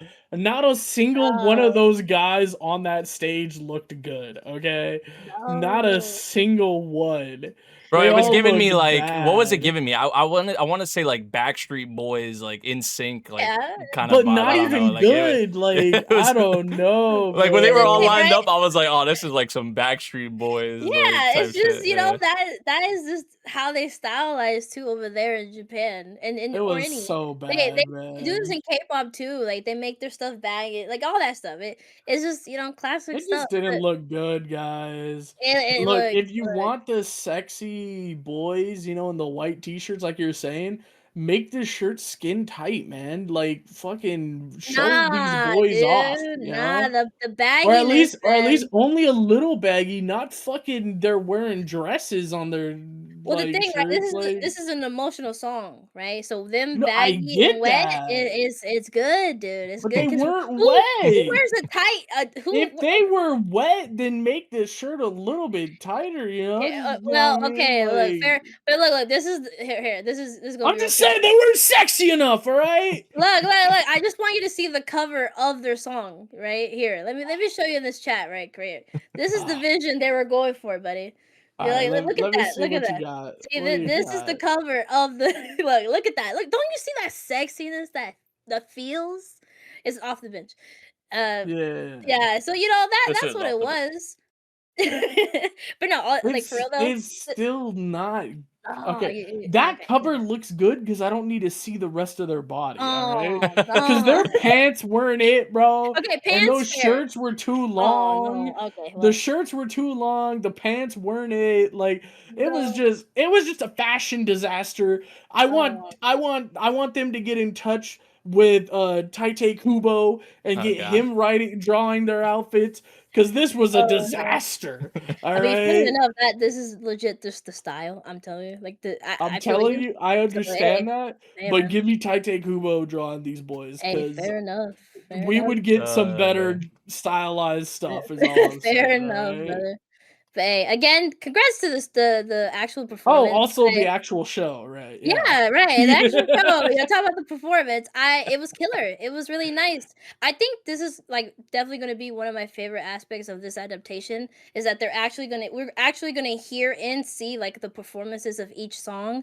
So this is gonna I'm very excited for future songs. Right, Rain was done justice. I loved like everything they did. The back and forth with Tamon seeing our girl Utage still cheering for him and saying like you'll be the center of my heart. Very Yeah, sweet. that I hit. actually teared up. That hit.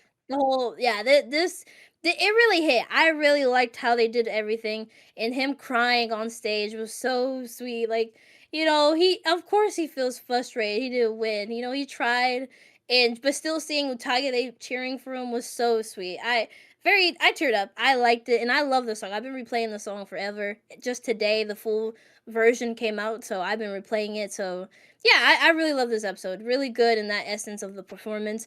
Ori, of course, trying to get our girl. He's Yeah. trying, but I feel like Tamo's in we her heart. did. I feel like we did kind of get some progression, with Ori Yeah. and Tamon, like their Yes. Yeah. dynamic. I would say in the episodes, that was nice to see. Like aside from the performance itself, really did take Mhm. the episode away. Um, Also seeing just how was that like the CEO, the chick or whatever who came in, and just Yeah. how like just like kind of Manager? the pressure No. that they're Yeah. under. I mean, we kind of Yeah. already knew this, but like a lot of the stuff they have For to deal sure. with behind the scenes, I do like getting like Yeah. insight on that. The one thing, because I did like that moment with Utage, and like I'm just wondering, because this is like twice now, and I'm just like wondering Mhm. if this is kind of what they're always gonna kind of rely on, is like that striking bit when he sees her in the crowd, right? And that like, because like in the, what was it, the first episode Mhm. or the second And episode, like he second, saw her out of yeah. all those people in the crowd, and it had like, which I felt that moment too. I did like that moment a lot, but like here Mhm. as well, is it gonna be like, I don't know, is that kind of gonna be what they rely on? I guess maybe not. I don't know, but that Mhm. is something I'm curious about when the series as it goes forward. But yeah, the performance I liked. um and yeah, the Utage moment with the sign and all that was really nice. I did get a kick out of too, like the crowd's reaction to the center reveal, and Yeah. like the Ori and the Tamon like fan bases, like how they were Yeah. just like, what the fuck, like How like the fuck did yeah, we how the, Well, lose? like they both could Huh? come in agreement on one thing. Literally, Yeah, yeah. I think too, which was a funny conversation I kept seeing, is that the Ori fans feel robbed, right? They always can't get, because Ori supposedly is supposed to be like the favorite, right? He's very popular because of his background with his parents, so they Right. feel like they never get a win because he's always second and he never, all that stuff. At least with Tomo's group, they've had him at the center now, and yeah. now with Kato's group. Kato's group is just like, oh, you did it, Kato. Because he's already the leader, right? So he's popular and that demanded too. So, all that stuff. So, it was funny. I love even Rentaro and I forgot his other the lemon the yellow haired guy.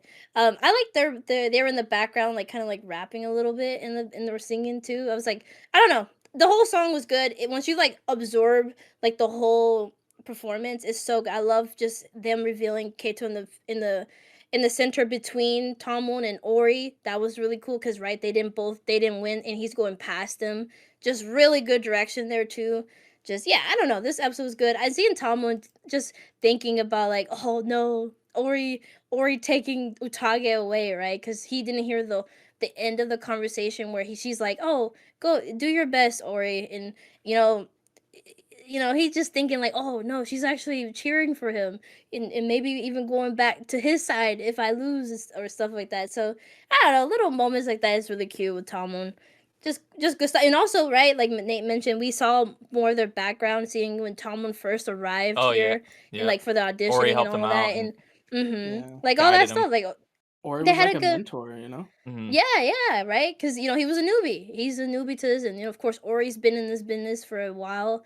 But sadly, even when Tomlin won, of course, he was frustrated, and maybe since then, they've had a little difference in their relationship, but they still see each other as rivals right now. But I don't know. He doesn't hate him, right? We've seen Ori just use him as a rival and doesn't in. That's why he's frustrated with Tomlin, right? When he's showing his weak side, because he's like, well, I'm trying to beat you, and you're over here like just being weak and not actually putting your 100%.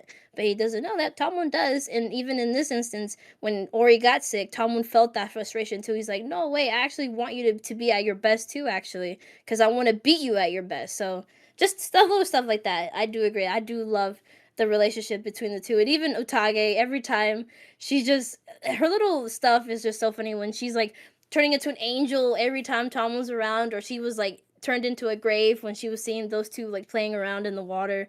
Just yeah, Utage is she's funny. She's like a whole different breed. But yeah, just little cool stuff like that. I love Utage. Just noticing little things about Tamon even before anyone else. Everyone already like her friends thought like, oh, Tamon won to be the center. He did so well, but Oh, Utage she could knew something tell was like, off. oh, Yeah. right. She's like, nah, he's actually might not actually win this. So that's why it hit too. Like just the ending too. Like her already having the banner saying like, you'll be the center of my heart. Just sweet. Just good stuff with this series. I'm very excited for you guys to see more and Hell see yeah. more of the group, because we saw them interact right normally. That was really Mhm. fun. So yeah, I'm excited for you guys to meet the whole rest of the gang. Good Hell yeah. episode though. Good Speaking of performance. seeing more of the group, we did see more characters, I guess, formally introduced in You and I Are Polar Opposites, episode Yeah. 3, which is it safe to say that Azuma and Tyra are going to be a thing? They probably already showed the 100%. visuals or something like in the OP or whatever, like them They together, did. maybe. Yeah. Yeah. So like they're going to be a thing, right? But no, I just obviously that's the whole kind of theme of the show is the polar opposites bit, and they are so opposite. Yeah, it's I crazy. was Yeah, yeah. yeah. I was Which gonna I say feel that too. for Azuma, like she hasn't like the way they. I mean, they both really haven't experienced, I guess, a true romance, right? Because like what Yeah. Azuma was saying, like her dude ended up in juvie, which is crazy. She likes toxic men though. Yeah, That's her thing though. yeah, I was like, girl, that is on you then if you love toxic men. Because she's like, oh, nice people don't do it for me. I'm yeah, like, okay, okay, that is you then.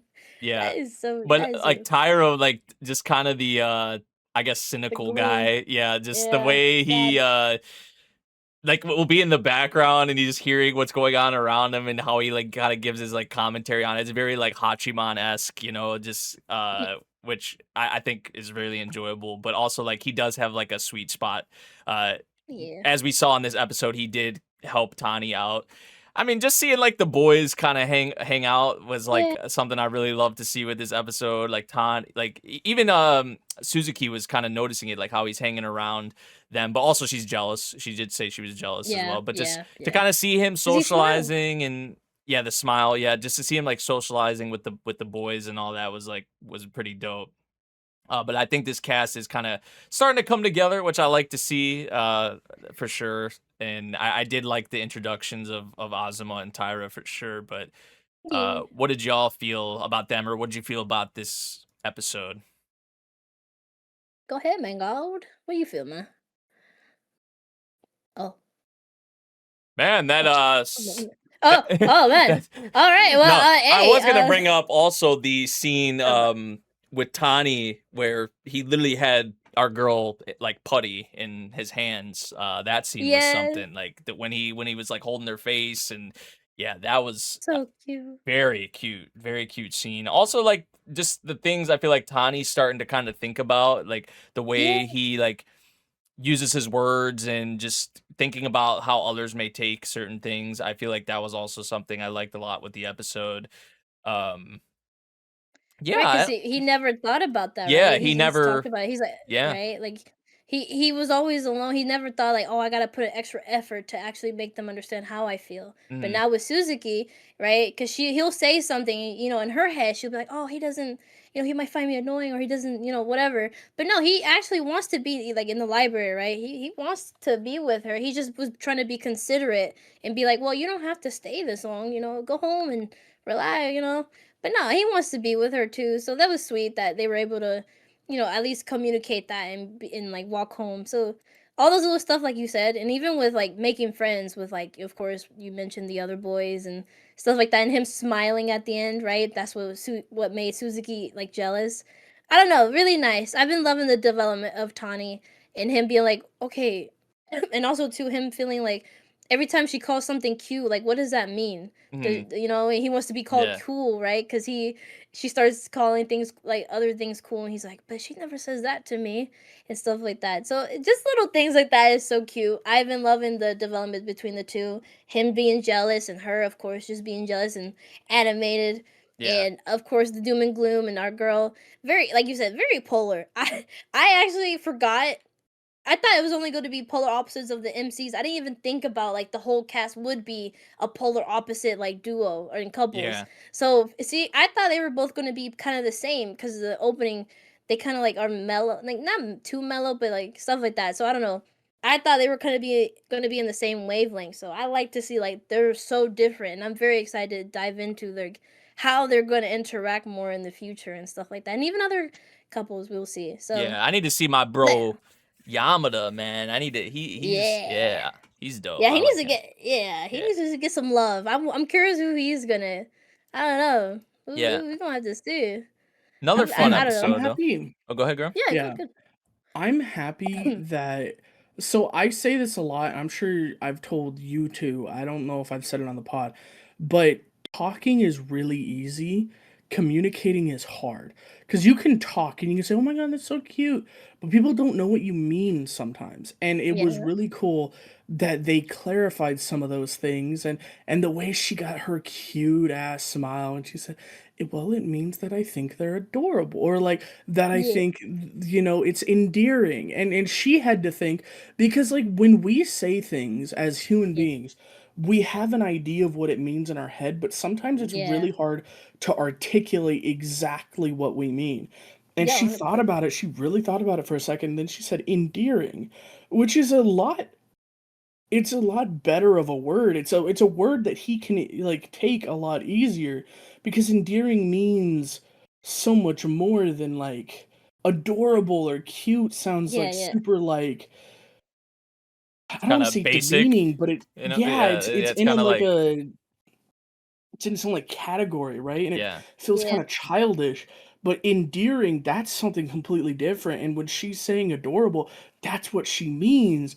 And it's like Mhm. she's really communicating with them. And these two children are communicating better than adult Uh, couples I know, oh, okay? oh, It's uh, insane. Honestly, nah, really good, man. which is what we love Really to good. see. We Yes, love to see it. Hey, sir. none of that honey lemon poop shit here, all Oh, right? oh, shit. Oh, But not all right. another really good episode for You and I Are Polar Opposites. Yeah. Now we can move on to our Isekai and Fantasy section. We're gonna start off with the honorable mentions, of course. And we got first off, there's a cute girl in Heroes Party, episode 4. I just want to come forward and say I'm sorry to the sorcerers. I'm very sorry. I didn't mean to be so mean to you in the first episode. I thought you were a bitch. I thought you were trying to hurt or get rid of a rival. Or not even a rival, but my bad. But no, I like these like recent episodes. We focus on that, like, oh no, she didn't. Of course, they were desperate, right? Because they didn't want to take advantage of the townspeople, so they were like, oh, this is our only means, like we gotta actually try to do something. So her suggestion was basically being like, I mean, look, we really do need to do this, so the priestess will come back for you and stuff like that. So overall, I did like that whole thing, and even like the whole backstory with her and like the hero. And even just how that ended up at the end, that was just really funny and cute. It really seems like he got just turned into like a masochist for real. But yeah, just I don't know. I did like that because I really did view her as like a bitch. Like I actually was. Yeah, I she did. honestly, She had some things to say. Trust yeah, me, we've been watching these together. She had some choice words for this girl. And then yeah. this episode came along, and I just looked at her, and she's like, "Shut up, okay? I didn't know, man. How am I supposed to I know?" she's actually a She's like, sweet "I've girl. always been on his side for real, bro. I never doubted." I was like, "Bro, come Yeah, yeah, on." you know, I never did, but no, she's so sweet actually, and I like to like, she did fuck up with like even our other guy, like calling his voice a little, oh, it's a little goofy, but she didn't mean it, she just, just said it and all that stuff, and I don't know, I like that other kind of like story too with I forgot his name, the knight and the harpy, really Oh, cute stuff. Just happiness. Happiness Yeah. and Raven. Happiness, Yeah. yes, and Raven, yes, it was really No, cute. Raven's the hero. Never mind.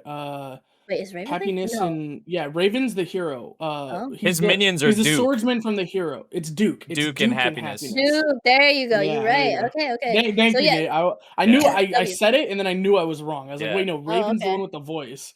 Oh, okay. Raven and Yeah. Happiness Oh, are the ones that like became Like friends. Like each became other. friends. But yeah, they're starting off as friends. Yeah. yeah, that was good. I did Yeah. like that because of what happened, right, with her past. So that I honestly I do respect that, and I hope their friendship blooms. It's gonna be nice. But yeah, no, even seeing just the steady progression too of our two Cecilia and our other boy, I forgot his name now, our Yoki. demon Yoki. Yes, it Yeah. is just good times. This series is just so cute and really nice, and it actually surprises you with the hero team, the party. Like they're actually not bad people. They're all really good. Even the prince, man. Like sure he's like a little goofy and whatever, but at this end of the day, he really is a good guy. Like he's just a little goofy guy though. But yeah, Yeah. no, a good series, really fun time. I always would praise the backgrounds looking like watercolors. It's always a good time. Yeah, Yeah. just a good series for real. It's just so cute. All right. All right. Any more honorable? Or actually, I will give a shout to the easygoing. Yeah. The easygoing. What is it? The easygoing territory defense by the optimistic lord. Just we did see more characters come in. They had to deal with the armored, the lizard invasion, and obviously Which was extremely easy. yeah, Holy crap. extremely easy. Didn't matter what arrows or whatever they used. The wooden ones, the Iron ones. Yeah, the iron ones. I mean, I guess I kind of expected it to be easy, but like I didn't think it was gonna be that easy. Really. But we did get introduced to some more characters. Yeah. Art, I think her name was, and it was like Panamera, I believe. Which they came here to kind of because they're in like a middle section, or they think that the people that Van where he's from are kind of setting this up or using this to try and attack them, essentially. Yeah. So they came here to kind of scout things out, and what ends up happening, of course, they're kind of, I guess, sucked into the vibe that Van has already established here in the fortress, which they were like, this is not this is not just a little town or whatever, a fortress. This is like a whole like I don't Military know. complex. Yeah, like literally. This is insane. Yeah. So like you must have been sitting here with like 3,000 men. Nah, it was me and my slave. Then what about all the people behind you? I left my post. I'm pretty sure I'm fired. Yeah. I'm old as shit. I retired. I will love not their serve answers. anyone but him. Yeah, their answers, like, answers okay, are great. shit. Yeah. But just I don't know. I still love. I don't know. It's just like the characters, like I mentioned last week, are very likable to me. Like even Art and just like her, kind of seeing the kind of person that Van is, and just kind of like her reactions and stuff like that. I thought were really adorable, and maybe there is something there with the two of them. I don't know going forward. I'm not sure. Did you get the vibe that she has like creation magic too? Oh Like yeah, 100%. The second he 100%. said it, right? She got flashback. She like perked up. Yeah. Yeah. So like Yeah. maybe we're gonna double team this shit. Maybe we're gonna teach her how to like the know-how, and we're gonna Yeah. double team this shit. Maybe we're gonna increase our power. That definitely did, like, because she probably, the way especially they talked about, like in this episode, Van talked about how people with production magic are treated, and Art obviously is like probably a victim of like to that, and probably thought there was no hope for her, but she's seeing what Van is doing and how he's handling his domain, and it's just like she was like really like happy and smiling, like that there is, you know, hope for her essentially. That it's not all bad having like production magic and whatnot. So yeah, can't wait to get more of her. I just, you know, love seeing Van build more of the, obviously the things that we saw in this episode, like the inn that he built, and I think he built a shop. He literally built a shop for the, which that was Yeah. kind of cool too. Obviously what they got, the meat and the material from the armored lizards, they had guys coming in to deal with them and kind of set them straight a little bit, because Van was like, oh, I know they're trying to kind of have a monopoly over this and get a one up on me, so I'm gonna have y'all start a shop. Y'all are gonna have a shop in my domain. So yeah, that was also pretty cool. I just like seeing those bits. I think I've made that pretty clear with this series. Been way more enjoyable than I thought, honestly. Like, there's a lot of the trashy, like isekai slop, you know, fantasy series this season. I feel like this one is towards like the top end, at least for me, in terms of like enjoyment.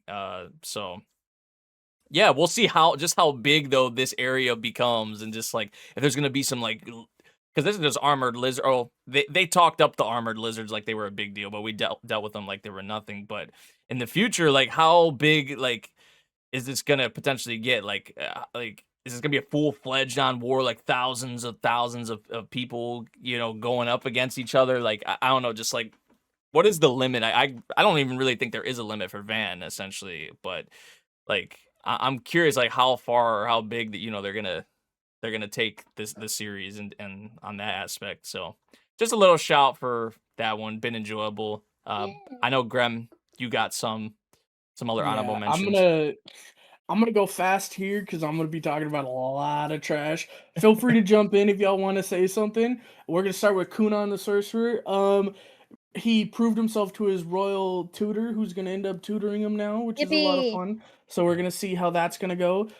He's a bit more whimsical than I thought he was gonna be. He looked kind of like a hard ass, but he's a lot more whimsical than I thought. He understands why this kid has been talked up so much, and now he's excited to teach him. I'm excited to see what we're gonna learn from him. Noble reincarnation, born blessed, so I'll obtain ultimate power. We stomped out a revolution in 2 episodes.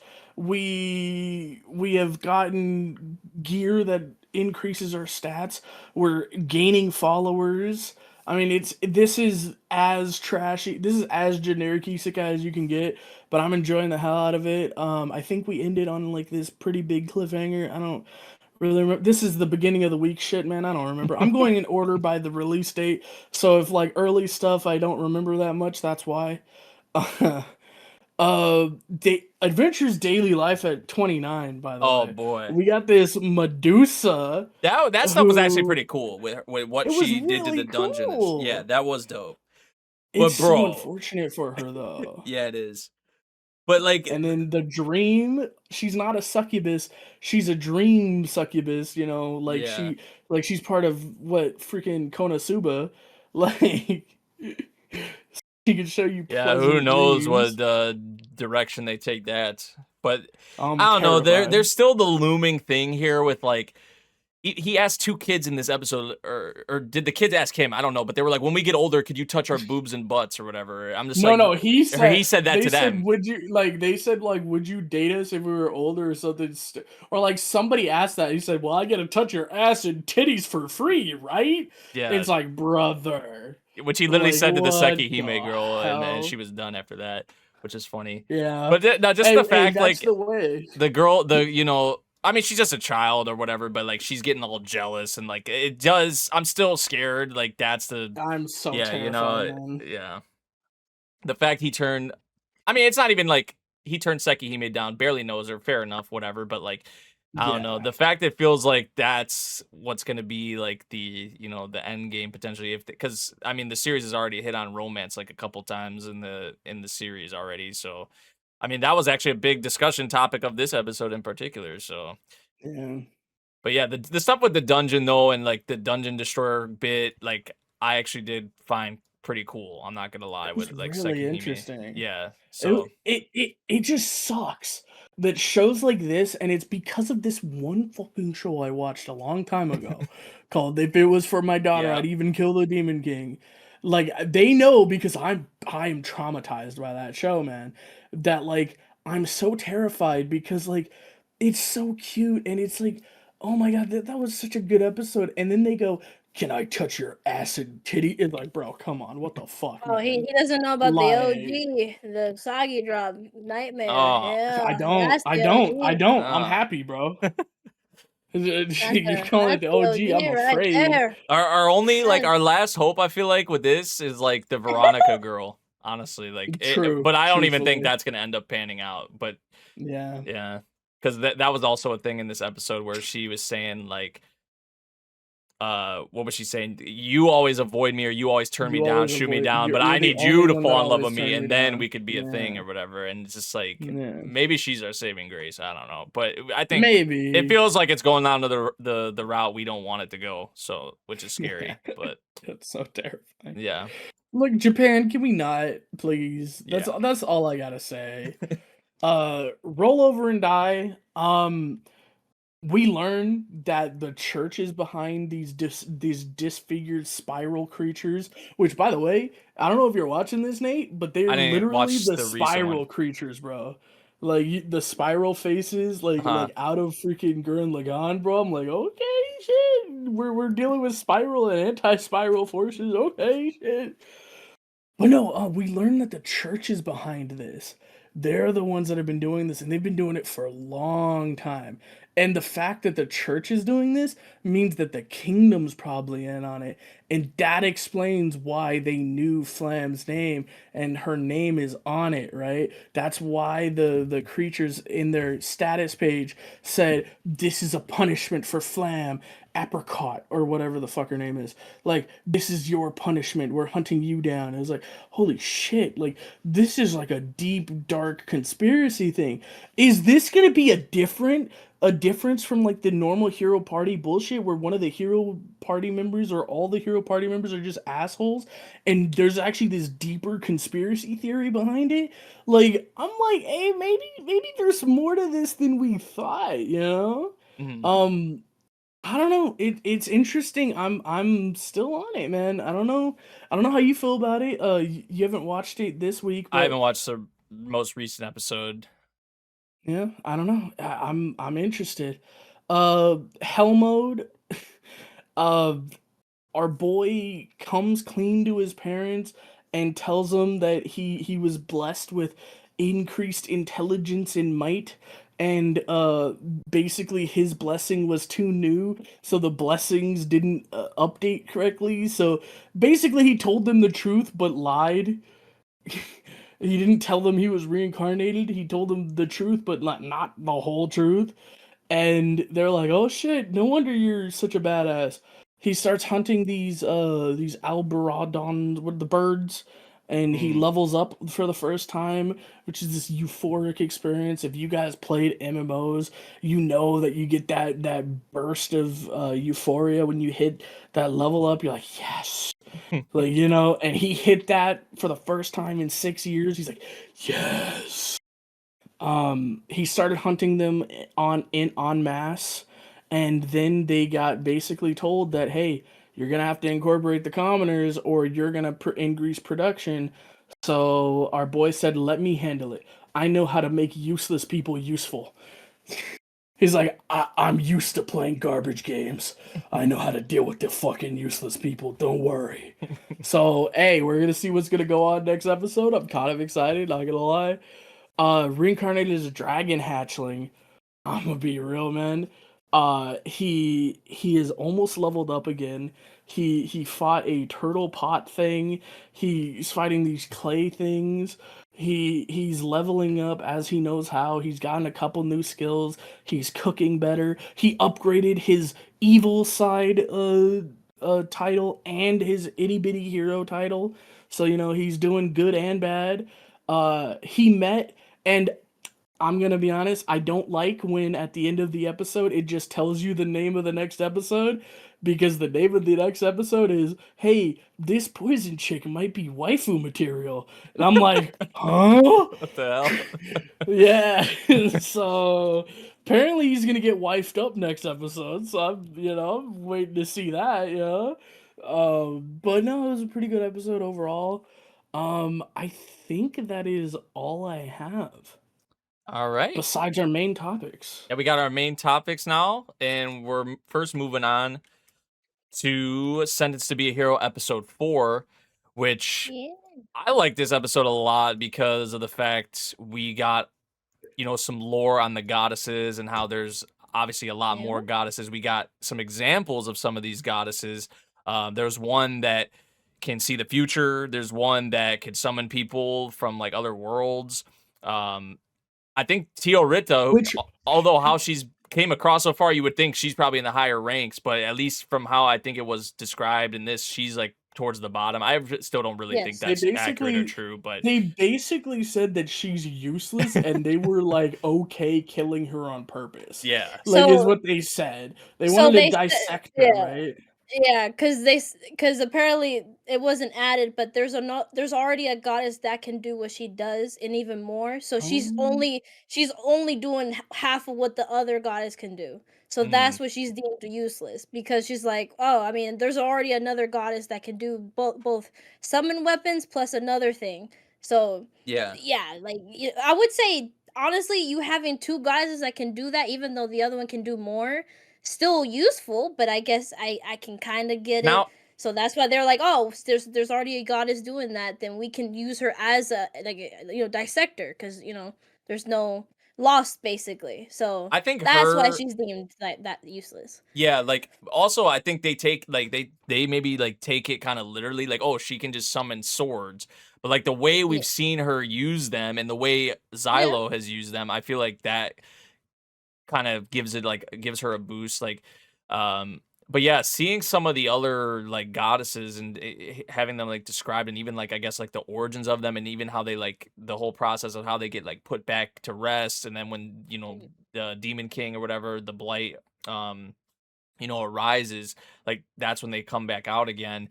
I did appreciate that a lot. Also, something I mentioned in the previous episode, which I will give my brother credit for, because he was, he pointed it out with Tatsuya, saying that he felt that Tatsuya was out of place, like with his name compared to all the other names of the characters and whatnot. And they revealed in this episode that actually he was summoned to this world by a goddess. So the fact that that's a thing is kind of crazy, right? Not just for Tatsuya, but like obviously for Tatsuya, but like for other characters potentially as well, like in the future, or maybe like other characters will meet or whatever, I don't know. But yeah, that was pretty cool to find out that you just can't escape isekai, no matter where you go. You just can't escape it.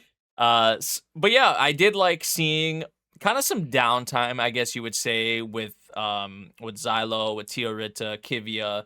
Kivia continues to grow on me more, I feel like, for sure. Yeah, like in this episode, I feel like you can kind of tell that she has been reflecting on kind of like her past actions and how she's kind of been treating like Xylo, and I feel like she is coming around more so, for sure. So I did like to see Kivia kind of kicking it with the two of them.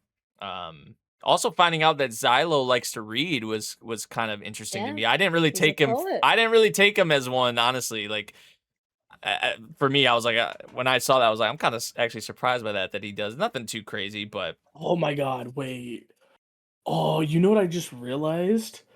What? He reminds me kind of, and this is because I watched a reaction to 86 today, yesterday or the day before. It's Shin. He's literally the same as Shin. I wonder if like with Shin in 86, like where he stops reading at a point in time because he's depressed, if we're gonna get that with Xylo, maybe he stops reading at some point because he's super depressed. That just clicked to me. He is the same type of character. Like, you don't expect him to be a avid reader, but he apparently, whenever he's got downtime, he's got a book in his hand.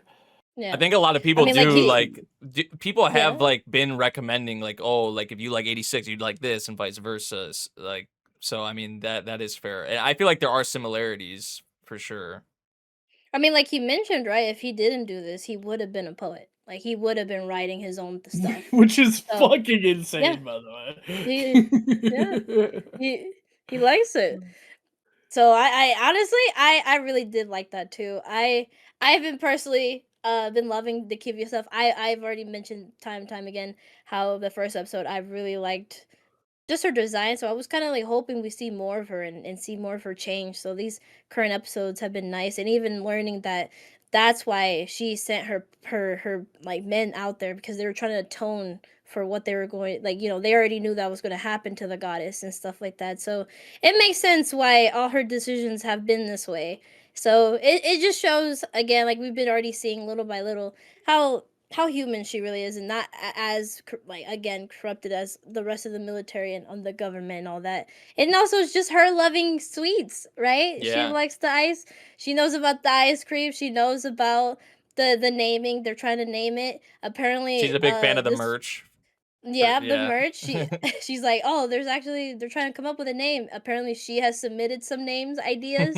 Just seeing those little moments was cute. I really love it, and I love too just the little detail of like Xylo noticing that, and he's like, that's very interesting that you know, he didn't say anything, but you could tell from his look that he's like, wow, you really seem excited about this.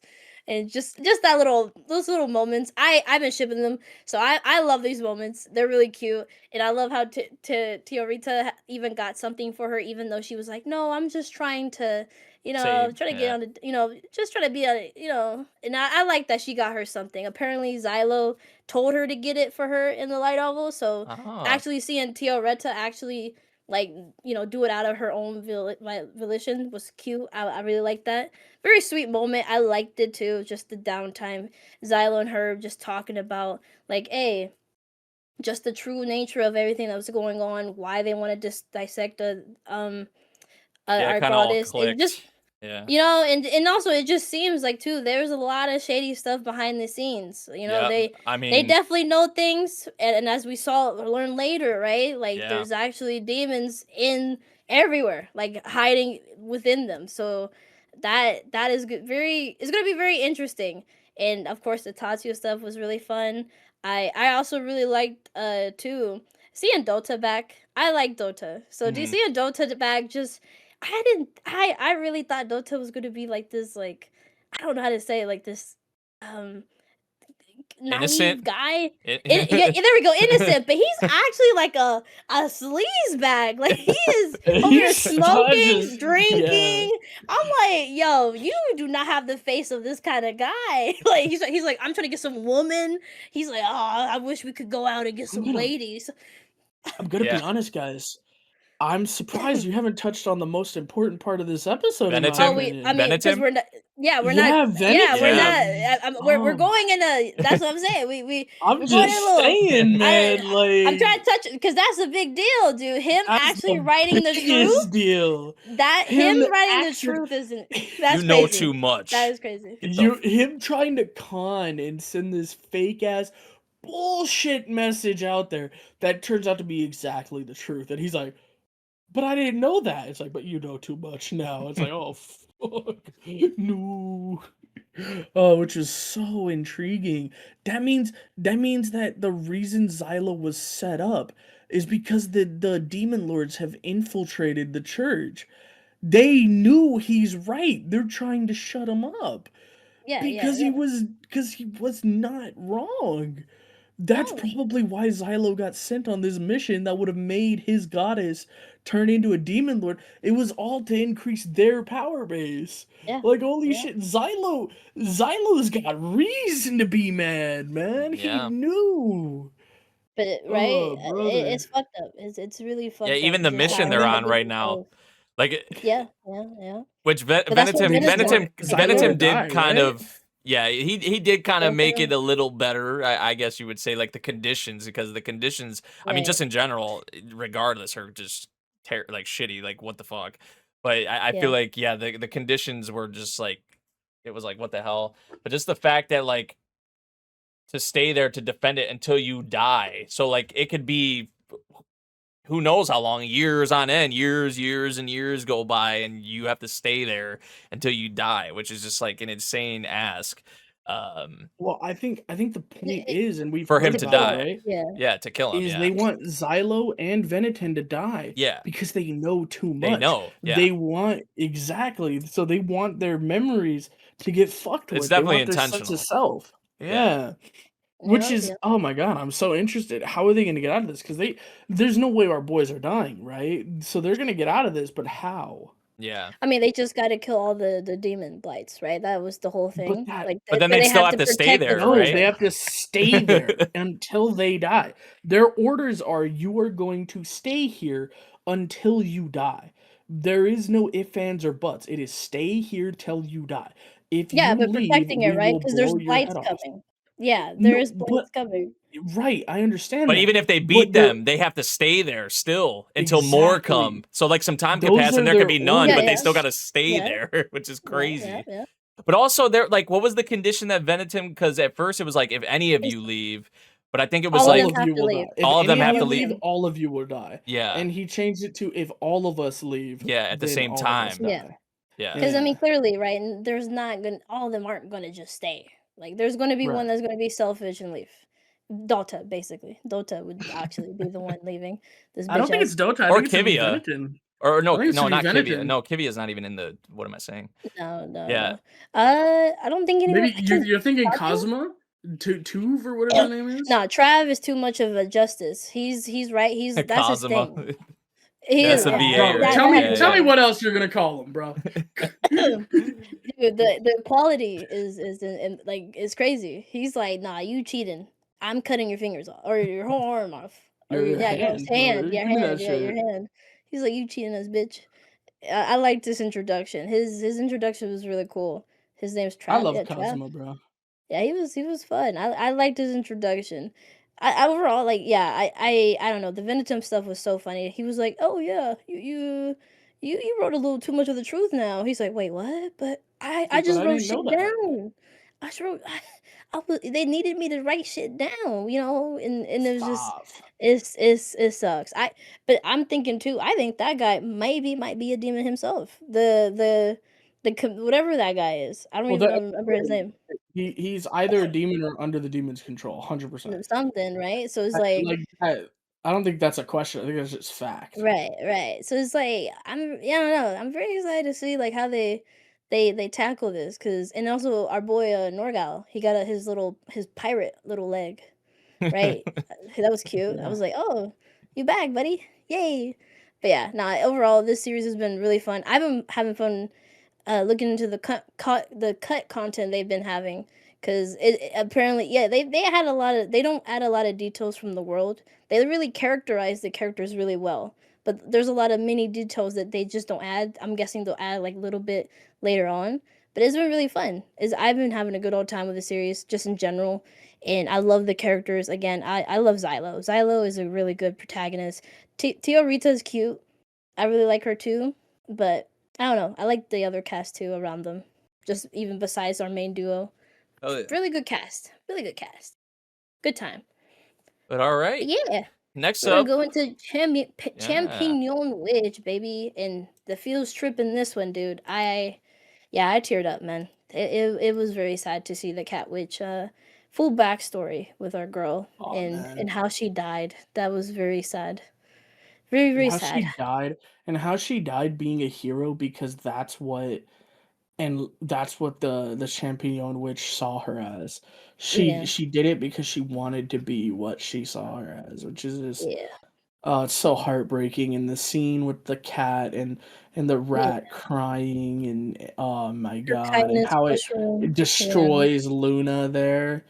And Yeah. honestly, man, I rewatched this episode because Nate watched it before the pod, and I didn't even remember the stuff after that. That's how like good the shit with the cat witch was. Yeah. That like I like blacked out for the next 5 minutes until the point where he said your true name is, and like, you know, that stuff. I didn't even remember the rest of that. Like when I was rewatching it with Nate, I was like, oh wow, there's like a whole bunch left after. I did not realize that. Like I was actually bamboozled because like the stuff with the cat witch really like it was so good. I loved it. It was nice. Yeah, she was annoying and then so sweet at the end. It Yeah, at was a first I good was like, I do turnaround. not like this girl. All right, like the way she Yeah. came across, and then yeah, it's just after.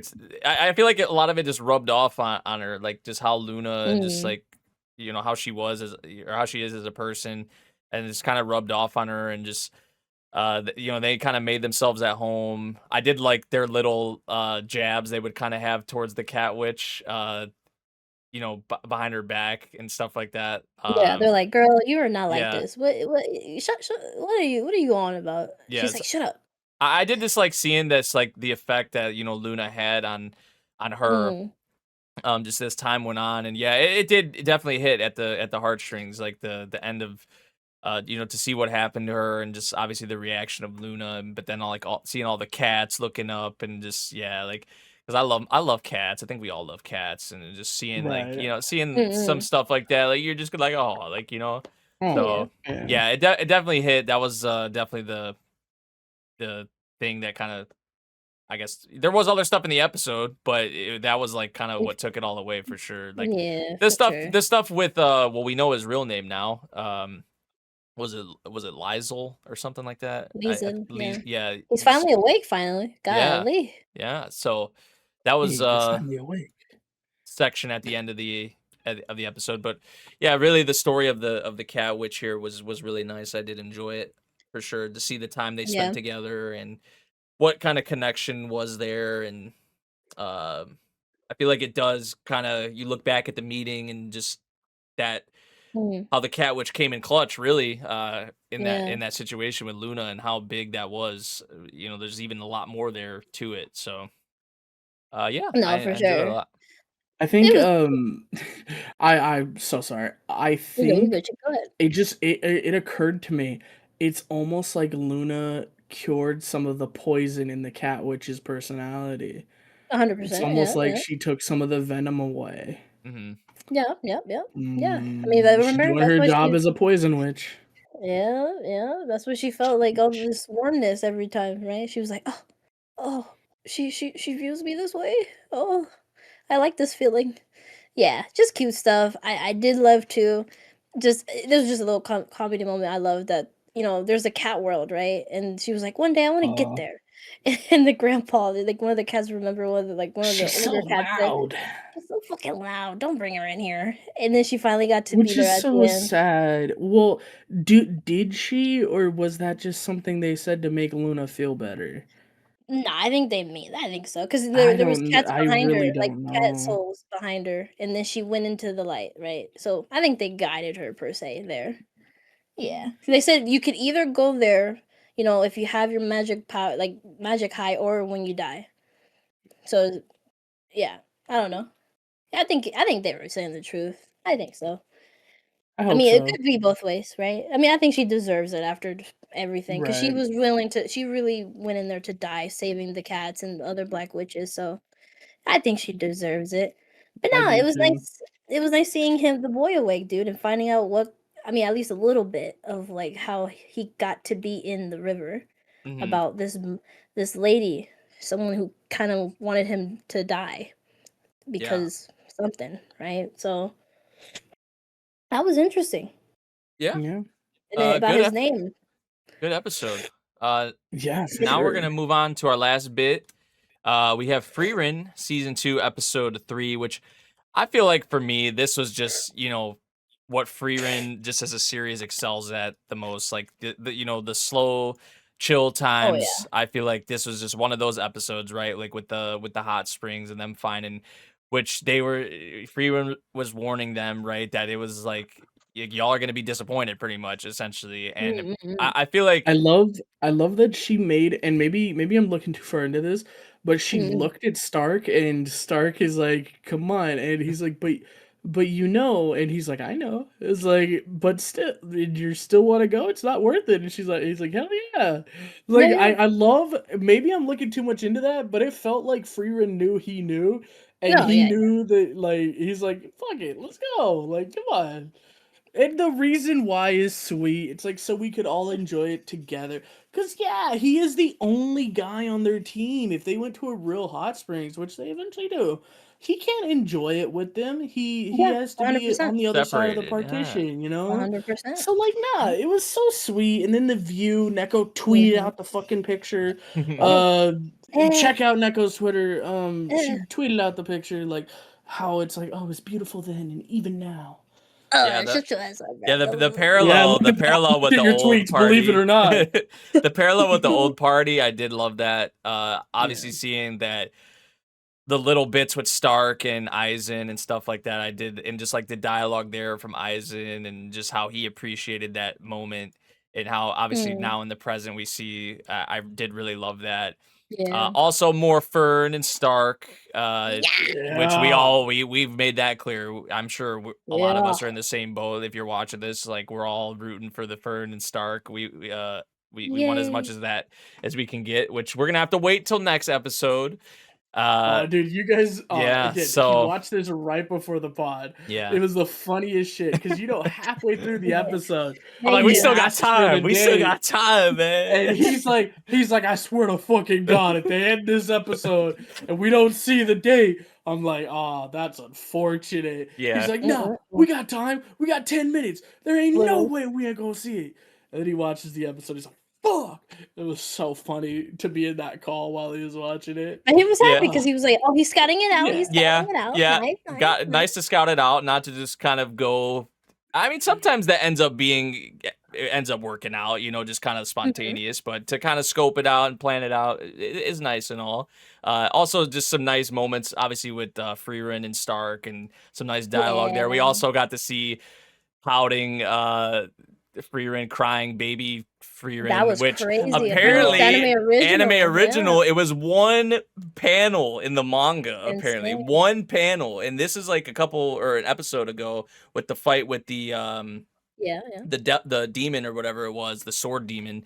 Like that was like a panel or two, and they expanded that. So they did the same thing here with that, and I got That a was kick out of cool. that for sure. Just a lot of the different facial expressions and just seeing Her Himmel becoming like puddle of shivering, dirt. like Yeah, yeah, yeah. like man, that of all things, that would be the thing to get to Himmel, something like that to kind of He's like, make him "Oh." shiver in fear. Like it's crazy. So She's Her like, "Oh." tantrum is so powerful. yeah, It's so very powerful. this is just Pretty cool. Frieren, like I said, at its best. This is the kind of stuff it excels at.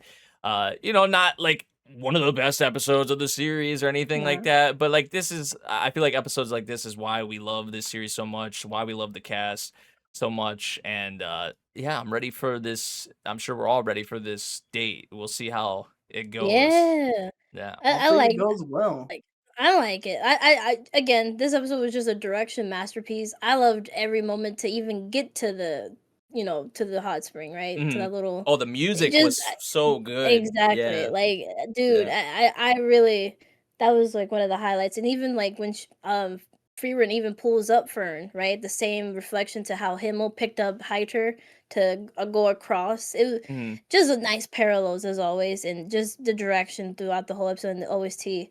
Just yeah, it again. Solo episodes make me like, and especially in this series, just make me appreciate just every little detail this like staff like pays attention to and like does, and it's always good. And of course, Stark is just so cute. He didn't understand what he did. And He Fern hit he hit Fern with the. She's like, pay attention to me. He's like, all right, fine, go on a date with me. And she's like, bet. okay. And he's like, of course you Wait, don't what? want. Wait, what? Oh I yeah, love how basically. just like blunt and like straight up she was, like She was like, bet. Fern was in that moment. She's just She like, walks away and calmly while panicking inside. and I have nothing to do tomorrow. Like Stark was just Literally, talking about himself, and literally, she's like, but literally. I have nothing to do tomorrow, so pay attention to me. Yep, yep, I yep. love That was that. nice. Yeah. It Really was cute. so And just cute. even asking free run, she's like, have you been on a date? She's like, yeah, I have. She's like, oh yeah, of course Plenty you of did. times. She's just like, oh yeah, of course you did. Wait, you have? Did us? And she's like, Uh, yeah, yeah. And then she just tells her, yeah, me and him went to find the stray cat before. She's like, all right, bitch, I'm going to bed. Yeah, Yeah, I she's like, literally I'm talked done to with one your person. ass, Me bro. and Fuck. Sane went on the date. That's when she was like, really. She was like, Oh, I'll see you. yeah, yeah. She's like, yeah, I'm done. I don't want to hear We're it. gonna go to bed. I'm excited. Yeah, 100% for this date. I trust in Stark. Stark can come through. He's a smooth talker. A little. He's a little Ark's gonna dense. pull the same thing as in the Moonlight Dusk, where he's gonna Yeah. do really Oh well no, and fuck it up right at the no, end. bro. He's done it Oh, so many I times. don't want We my know bro to it's what's gonna fumble, happen. man. We already know it's coming, bro. He's gonna say something. Hey, if the majority of it Oh. goes smooth, goes good, and there's a little fumble, little mishaps, it'll be all right, right? yeah, yeah. She'll be happy. She'll be happy. But But yeah, yeah, I think that's thank it. you guys for Yeah, our being here. top. Yeah, thanks for being here. We're gonna do our top rankings real quick. I know Dang it, Neko I'm doesn't sorry. want to do it. I really She wanted to tried say, but really I hard really, to segue past it. But I go don't want to be ahead, alone. name off your 10 that are not in any order because you can't Mm, decide an order. Name off your 10. okay, but yeah, I'll do that, guys, because I really feel bad for even mentioning any of these because everything was good this week. It was hard. True. But yeah, basically, my top 10 would be Tamon B-side, Invisible Man, his soon-to-be wife, Darwin Incident, uh, Frieren, Fate, Journal with Witch, Champignon Witch. Wait, I was like, wait, why am I saying two witches? But okay. The Demon King's daughter is too kind. You and I are polar opposites, and I guess Trigun. I think I missed. Nice. I think there we go. All right, Yeah, Grem. for me, my number one was Champignon Witch. Like I said, guys, that cat stuff really got to me. In the clear, you know what? Gnosia is number 2. Medalist is number 3. Number Oh, Metal. 4 is In the Clear Moonlight Dusk. Number 5 is Sentenced to Be a Hero. Number 6 is Tamon B-side. Number 7 is SHIBOYUGI. Number 8 is Cute Girl in the Hero's Party. Number 9 is Invisible Man and his soon-to-be wife. Number 10 is the Darwin Incident. And my 2 honorable mentions are Fate, Strange, Fake, and Jujutsu Kaisen for the stellar animation, not necessarily for what actually happened in the episode. But that one scene I had to mention again, so. Fair. So for me, my honorable mentions were Champignon Witch and Fire Force Season 3. Also, I would give a shout to the easygoing Territory Lord or whatever. Oh, true. Yeah, I would give a shout for that, honestly. Number 1, Gnosia. This might be the first time Gnosia has ever been in my top 10. I'm not even going to lie. I'd have to go look back and look, but I swear this might be the first time it's in my top 10. It is your first time. The first time it's number 1, which is wild. It was that good though. Number 2, You and I Are Polar Opposites, episode 3. Number 3, Journal with Witch. Number 4, SHIBOYUGI. Number 5, Oshinoko season 3. Number 6, Frieren Beyond Journey's End season 2. Number 7, The Invisible Man and His Soon-to-Be Wife. Number 8, Medalist season 2. Number 9, Sentenced to Be a Hero. And number 10, Fate, Strange, Fake. This was a really hard list to make this week. So really, like, so hard. most of the ones towards the end of my top 10, I feel like you could interchange them, swap them, and they would probably be the same. Like, I don't know. But towards the top, I'm like pretty clear. Like, Sentenced to Be a Hero. Fuck. Anyways, well, you just did, so yeah, it's in her top thanks, 10. It's somewhere in there. Yeah. It's somewhere there. There's too Yeah, much good anime. this was painful for all of us. We were there for like 10 minutes before the pod started going, fuck, what do I do? And Nicho's like, fuck it, I'm just not gonna do it. I don't care. Guys, solidarity, don't do it. And Please, Nate's like, I tried, she tried so hard. And Nate's like, fuck it, I would just say they're all interchangeable. I don't know, man. They were basically. so good. Yeah. So yeah, this was a good week of anime, man. Yeah. I hope you guys enjoyed the podcast. Thank you for sticking around with us. If you did, of course, I mean, please read some light novel or watch some light novels, guys. Yeah, let us. Hey guys. Oh, go ahead. Yeah. Oh yeah. Go ahead. Oh, Go ahead. no, you. I insist. Oh my god, dude, what a gentleman. Huh, maybe the Moonlight Dusk guy should learn. Anyways, anyways, he is very yeah, gentlemanly. he He's just is, he is. also I'm a just dipshit. You're right, you're right. But no, yeah, I look, guys, always check out anything, we've mentioned here. Even let us know down below things we don't What we're mention. missing, Maybe what we're overlooking, let us exactly, know. like, let us know, man. Maybe we are watching it, we just don't get to talk about it like that. So, let's get some conversations down there. And yeah, of course, thank you guys for being here watching our 3-hour pod. You thought three people were gonna make it less? No, buddy. With a yapper squad. Yeah, yeah, you better sit down somewhere and listen to those whole thing. On the But yeah, toilet. no, yeah, exactly, on the toilet, guys. We're at work. Yeah. So yeah, again, yeah, just keep watching more romance, guys. And then yeah, there's a lot of ships I have this season, so I'm eating good. I'm eating freaking good. So Hell yeah, yeah. I don't like that pass it you're on to eating Nate. good while other people are on the toilet. I don't know why. Oh, It's just really, I don't know. Anyway, just hey, man. Or when you go to bed, throw on some background noise or whatever. But There you go. So yeah, eat yeah, good in the bed. yeah, Yeah, yeah. I think that's better. It's better Eh, than the toilet, but yeah.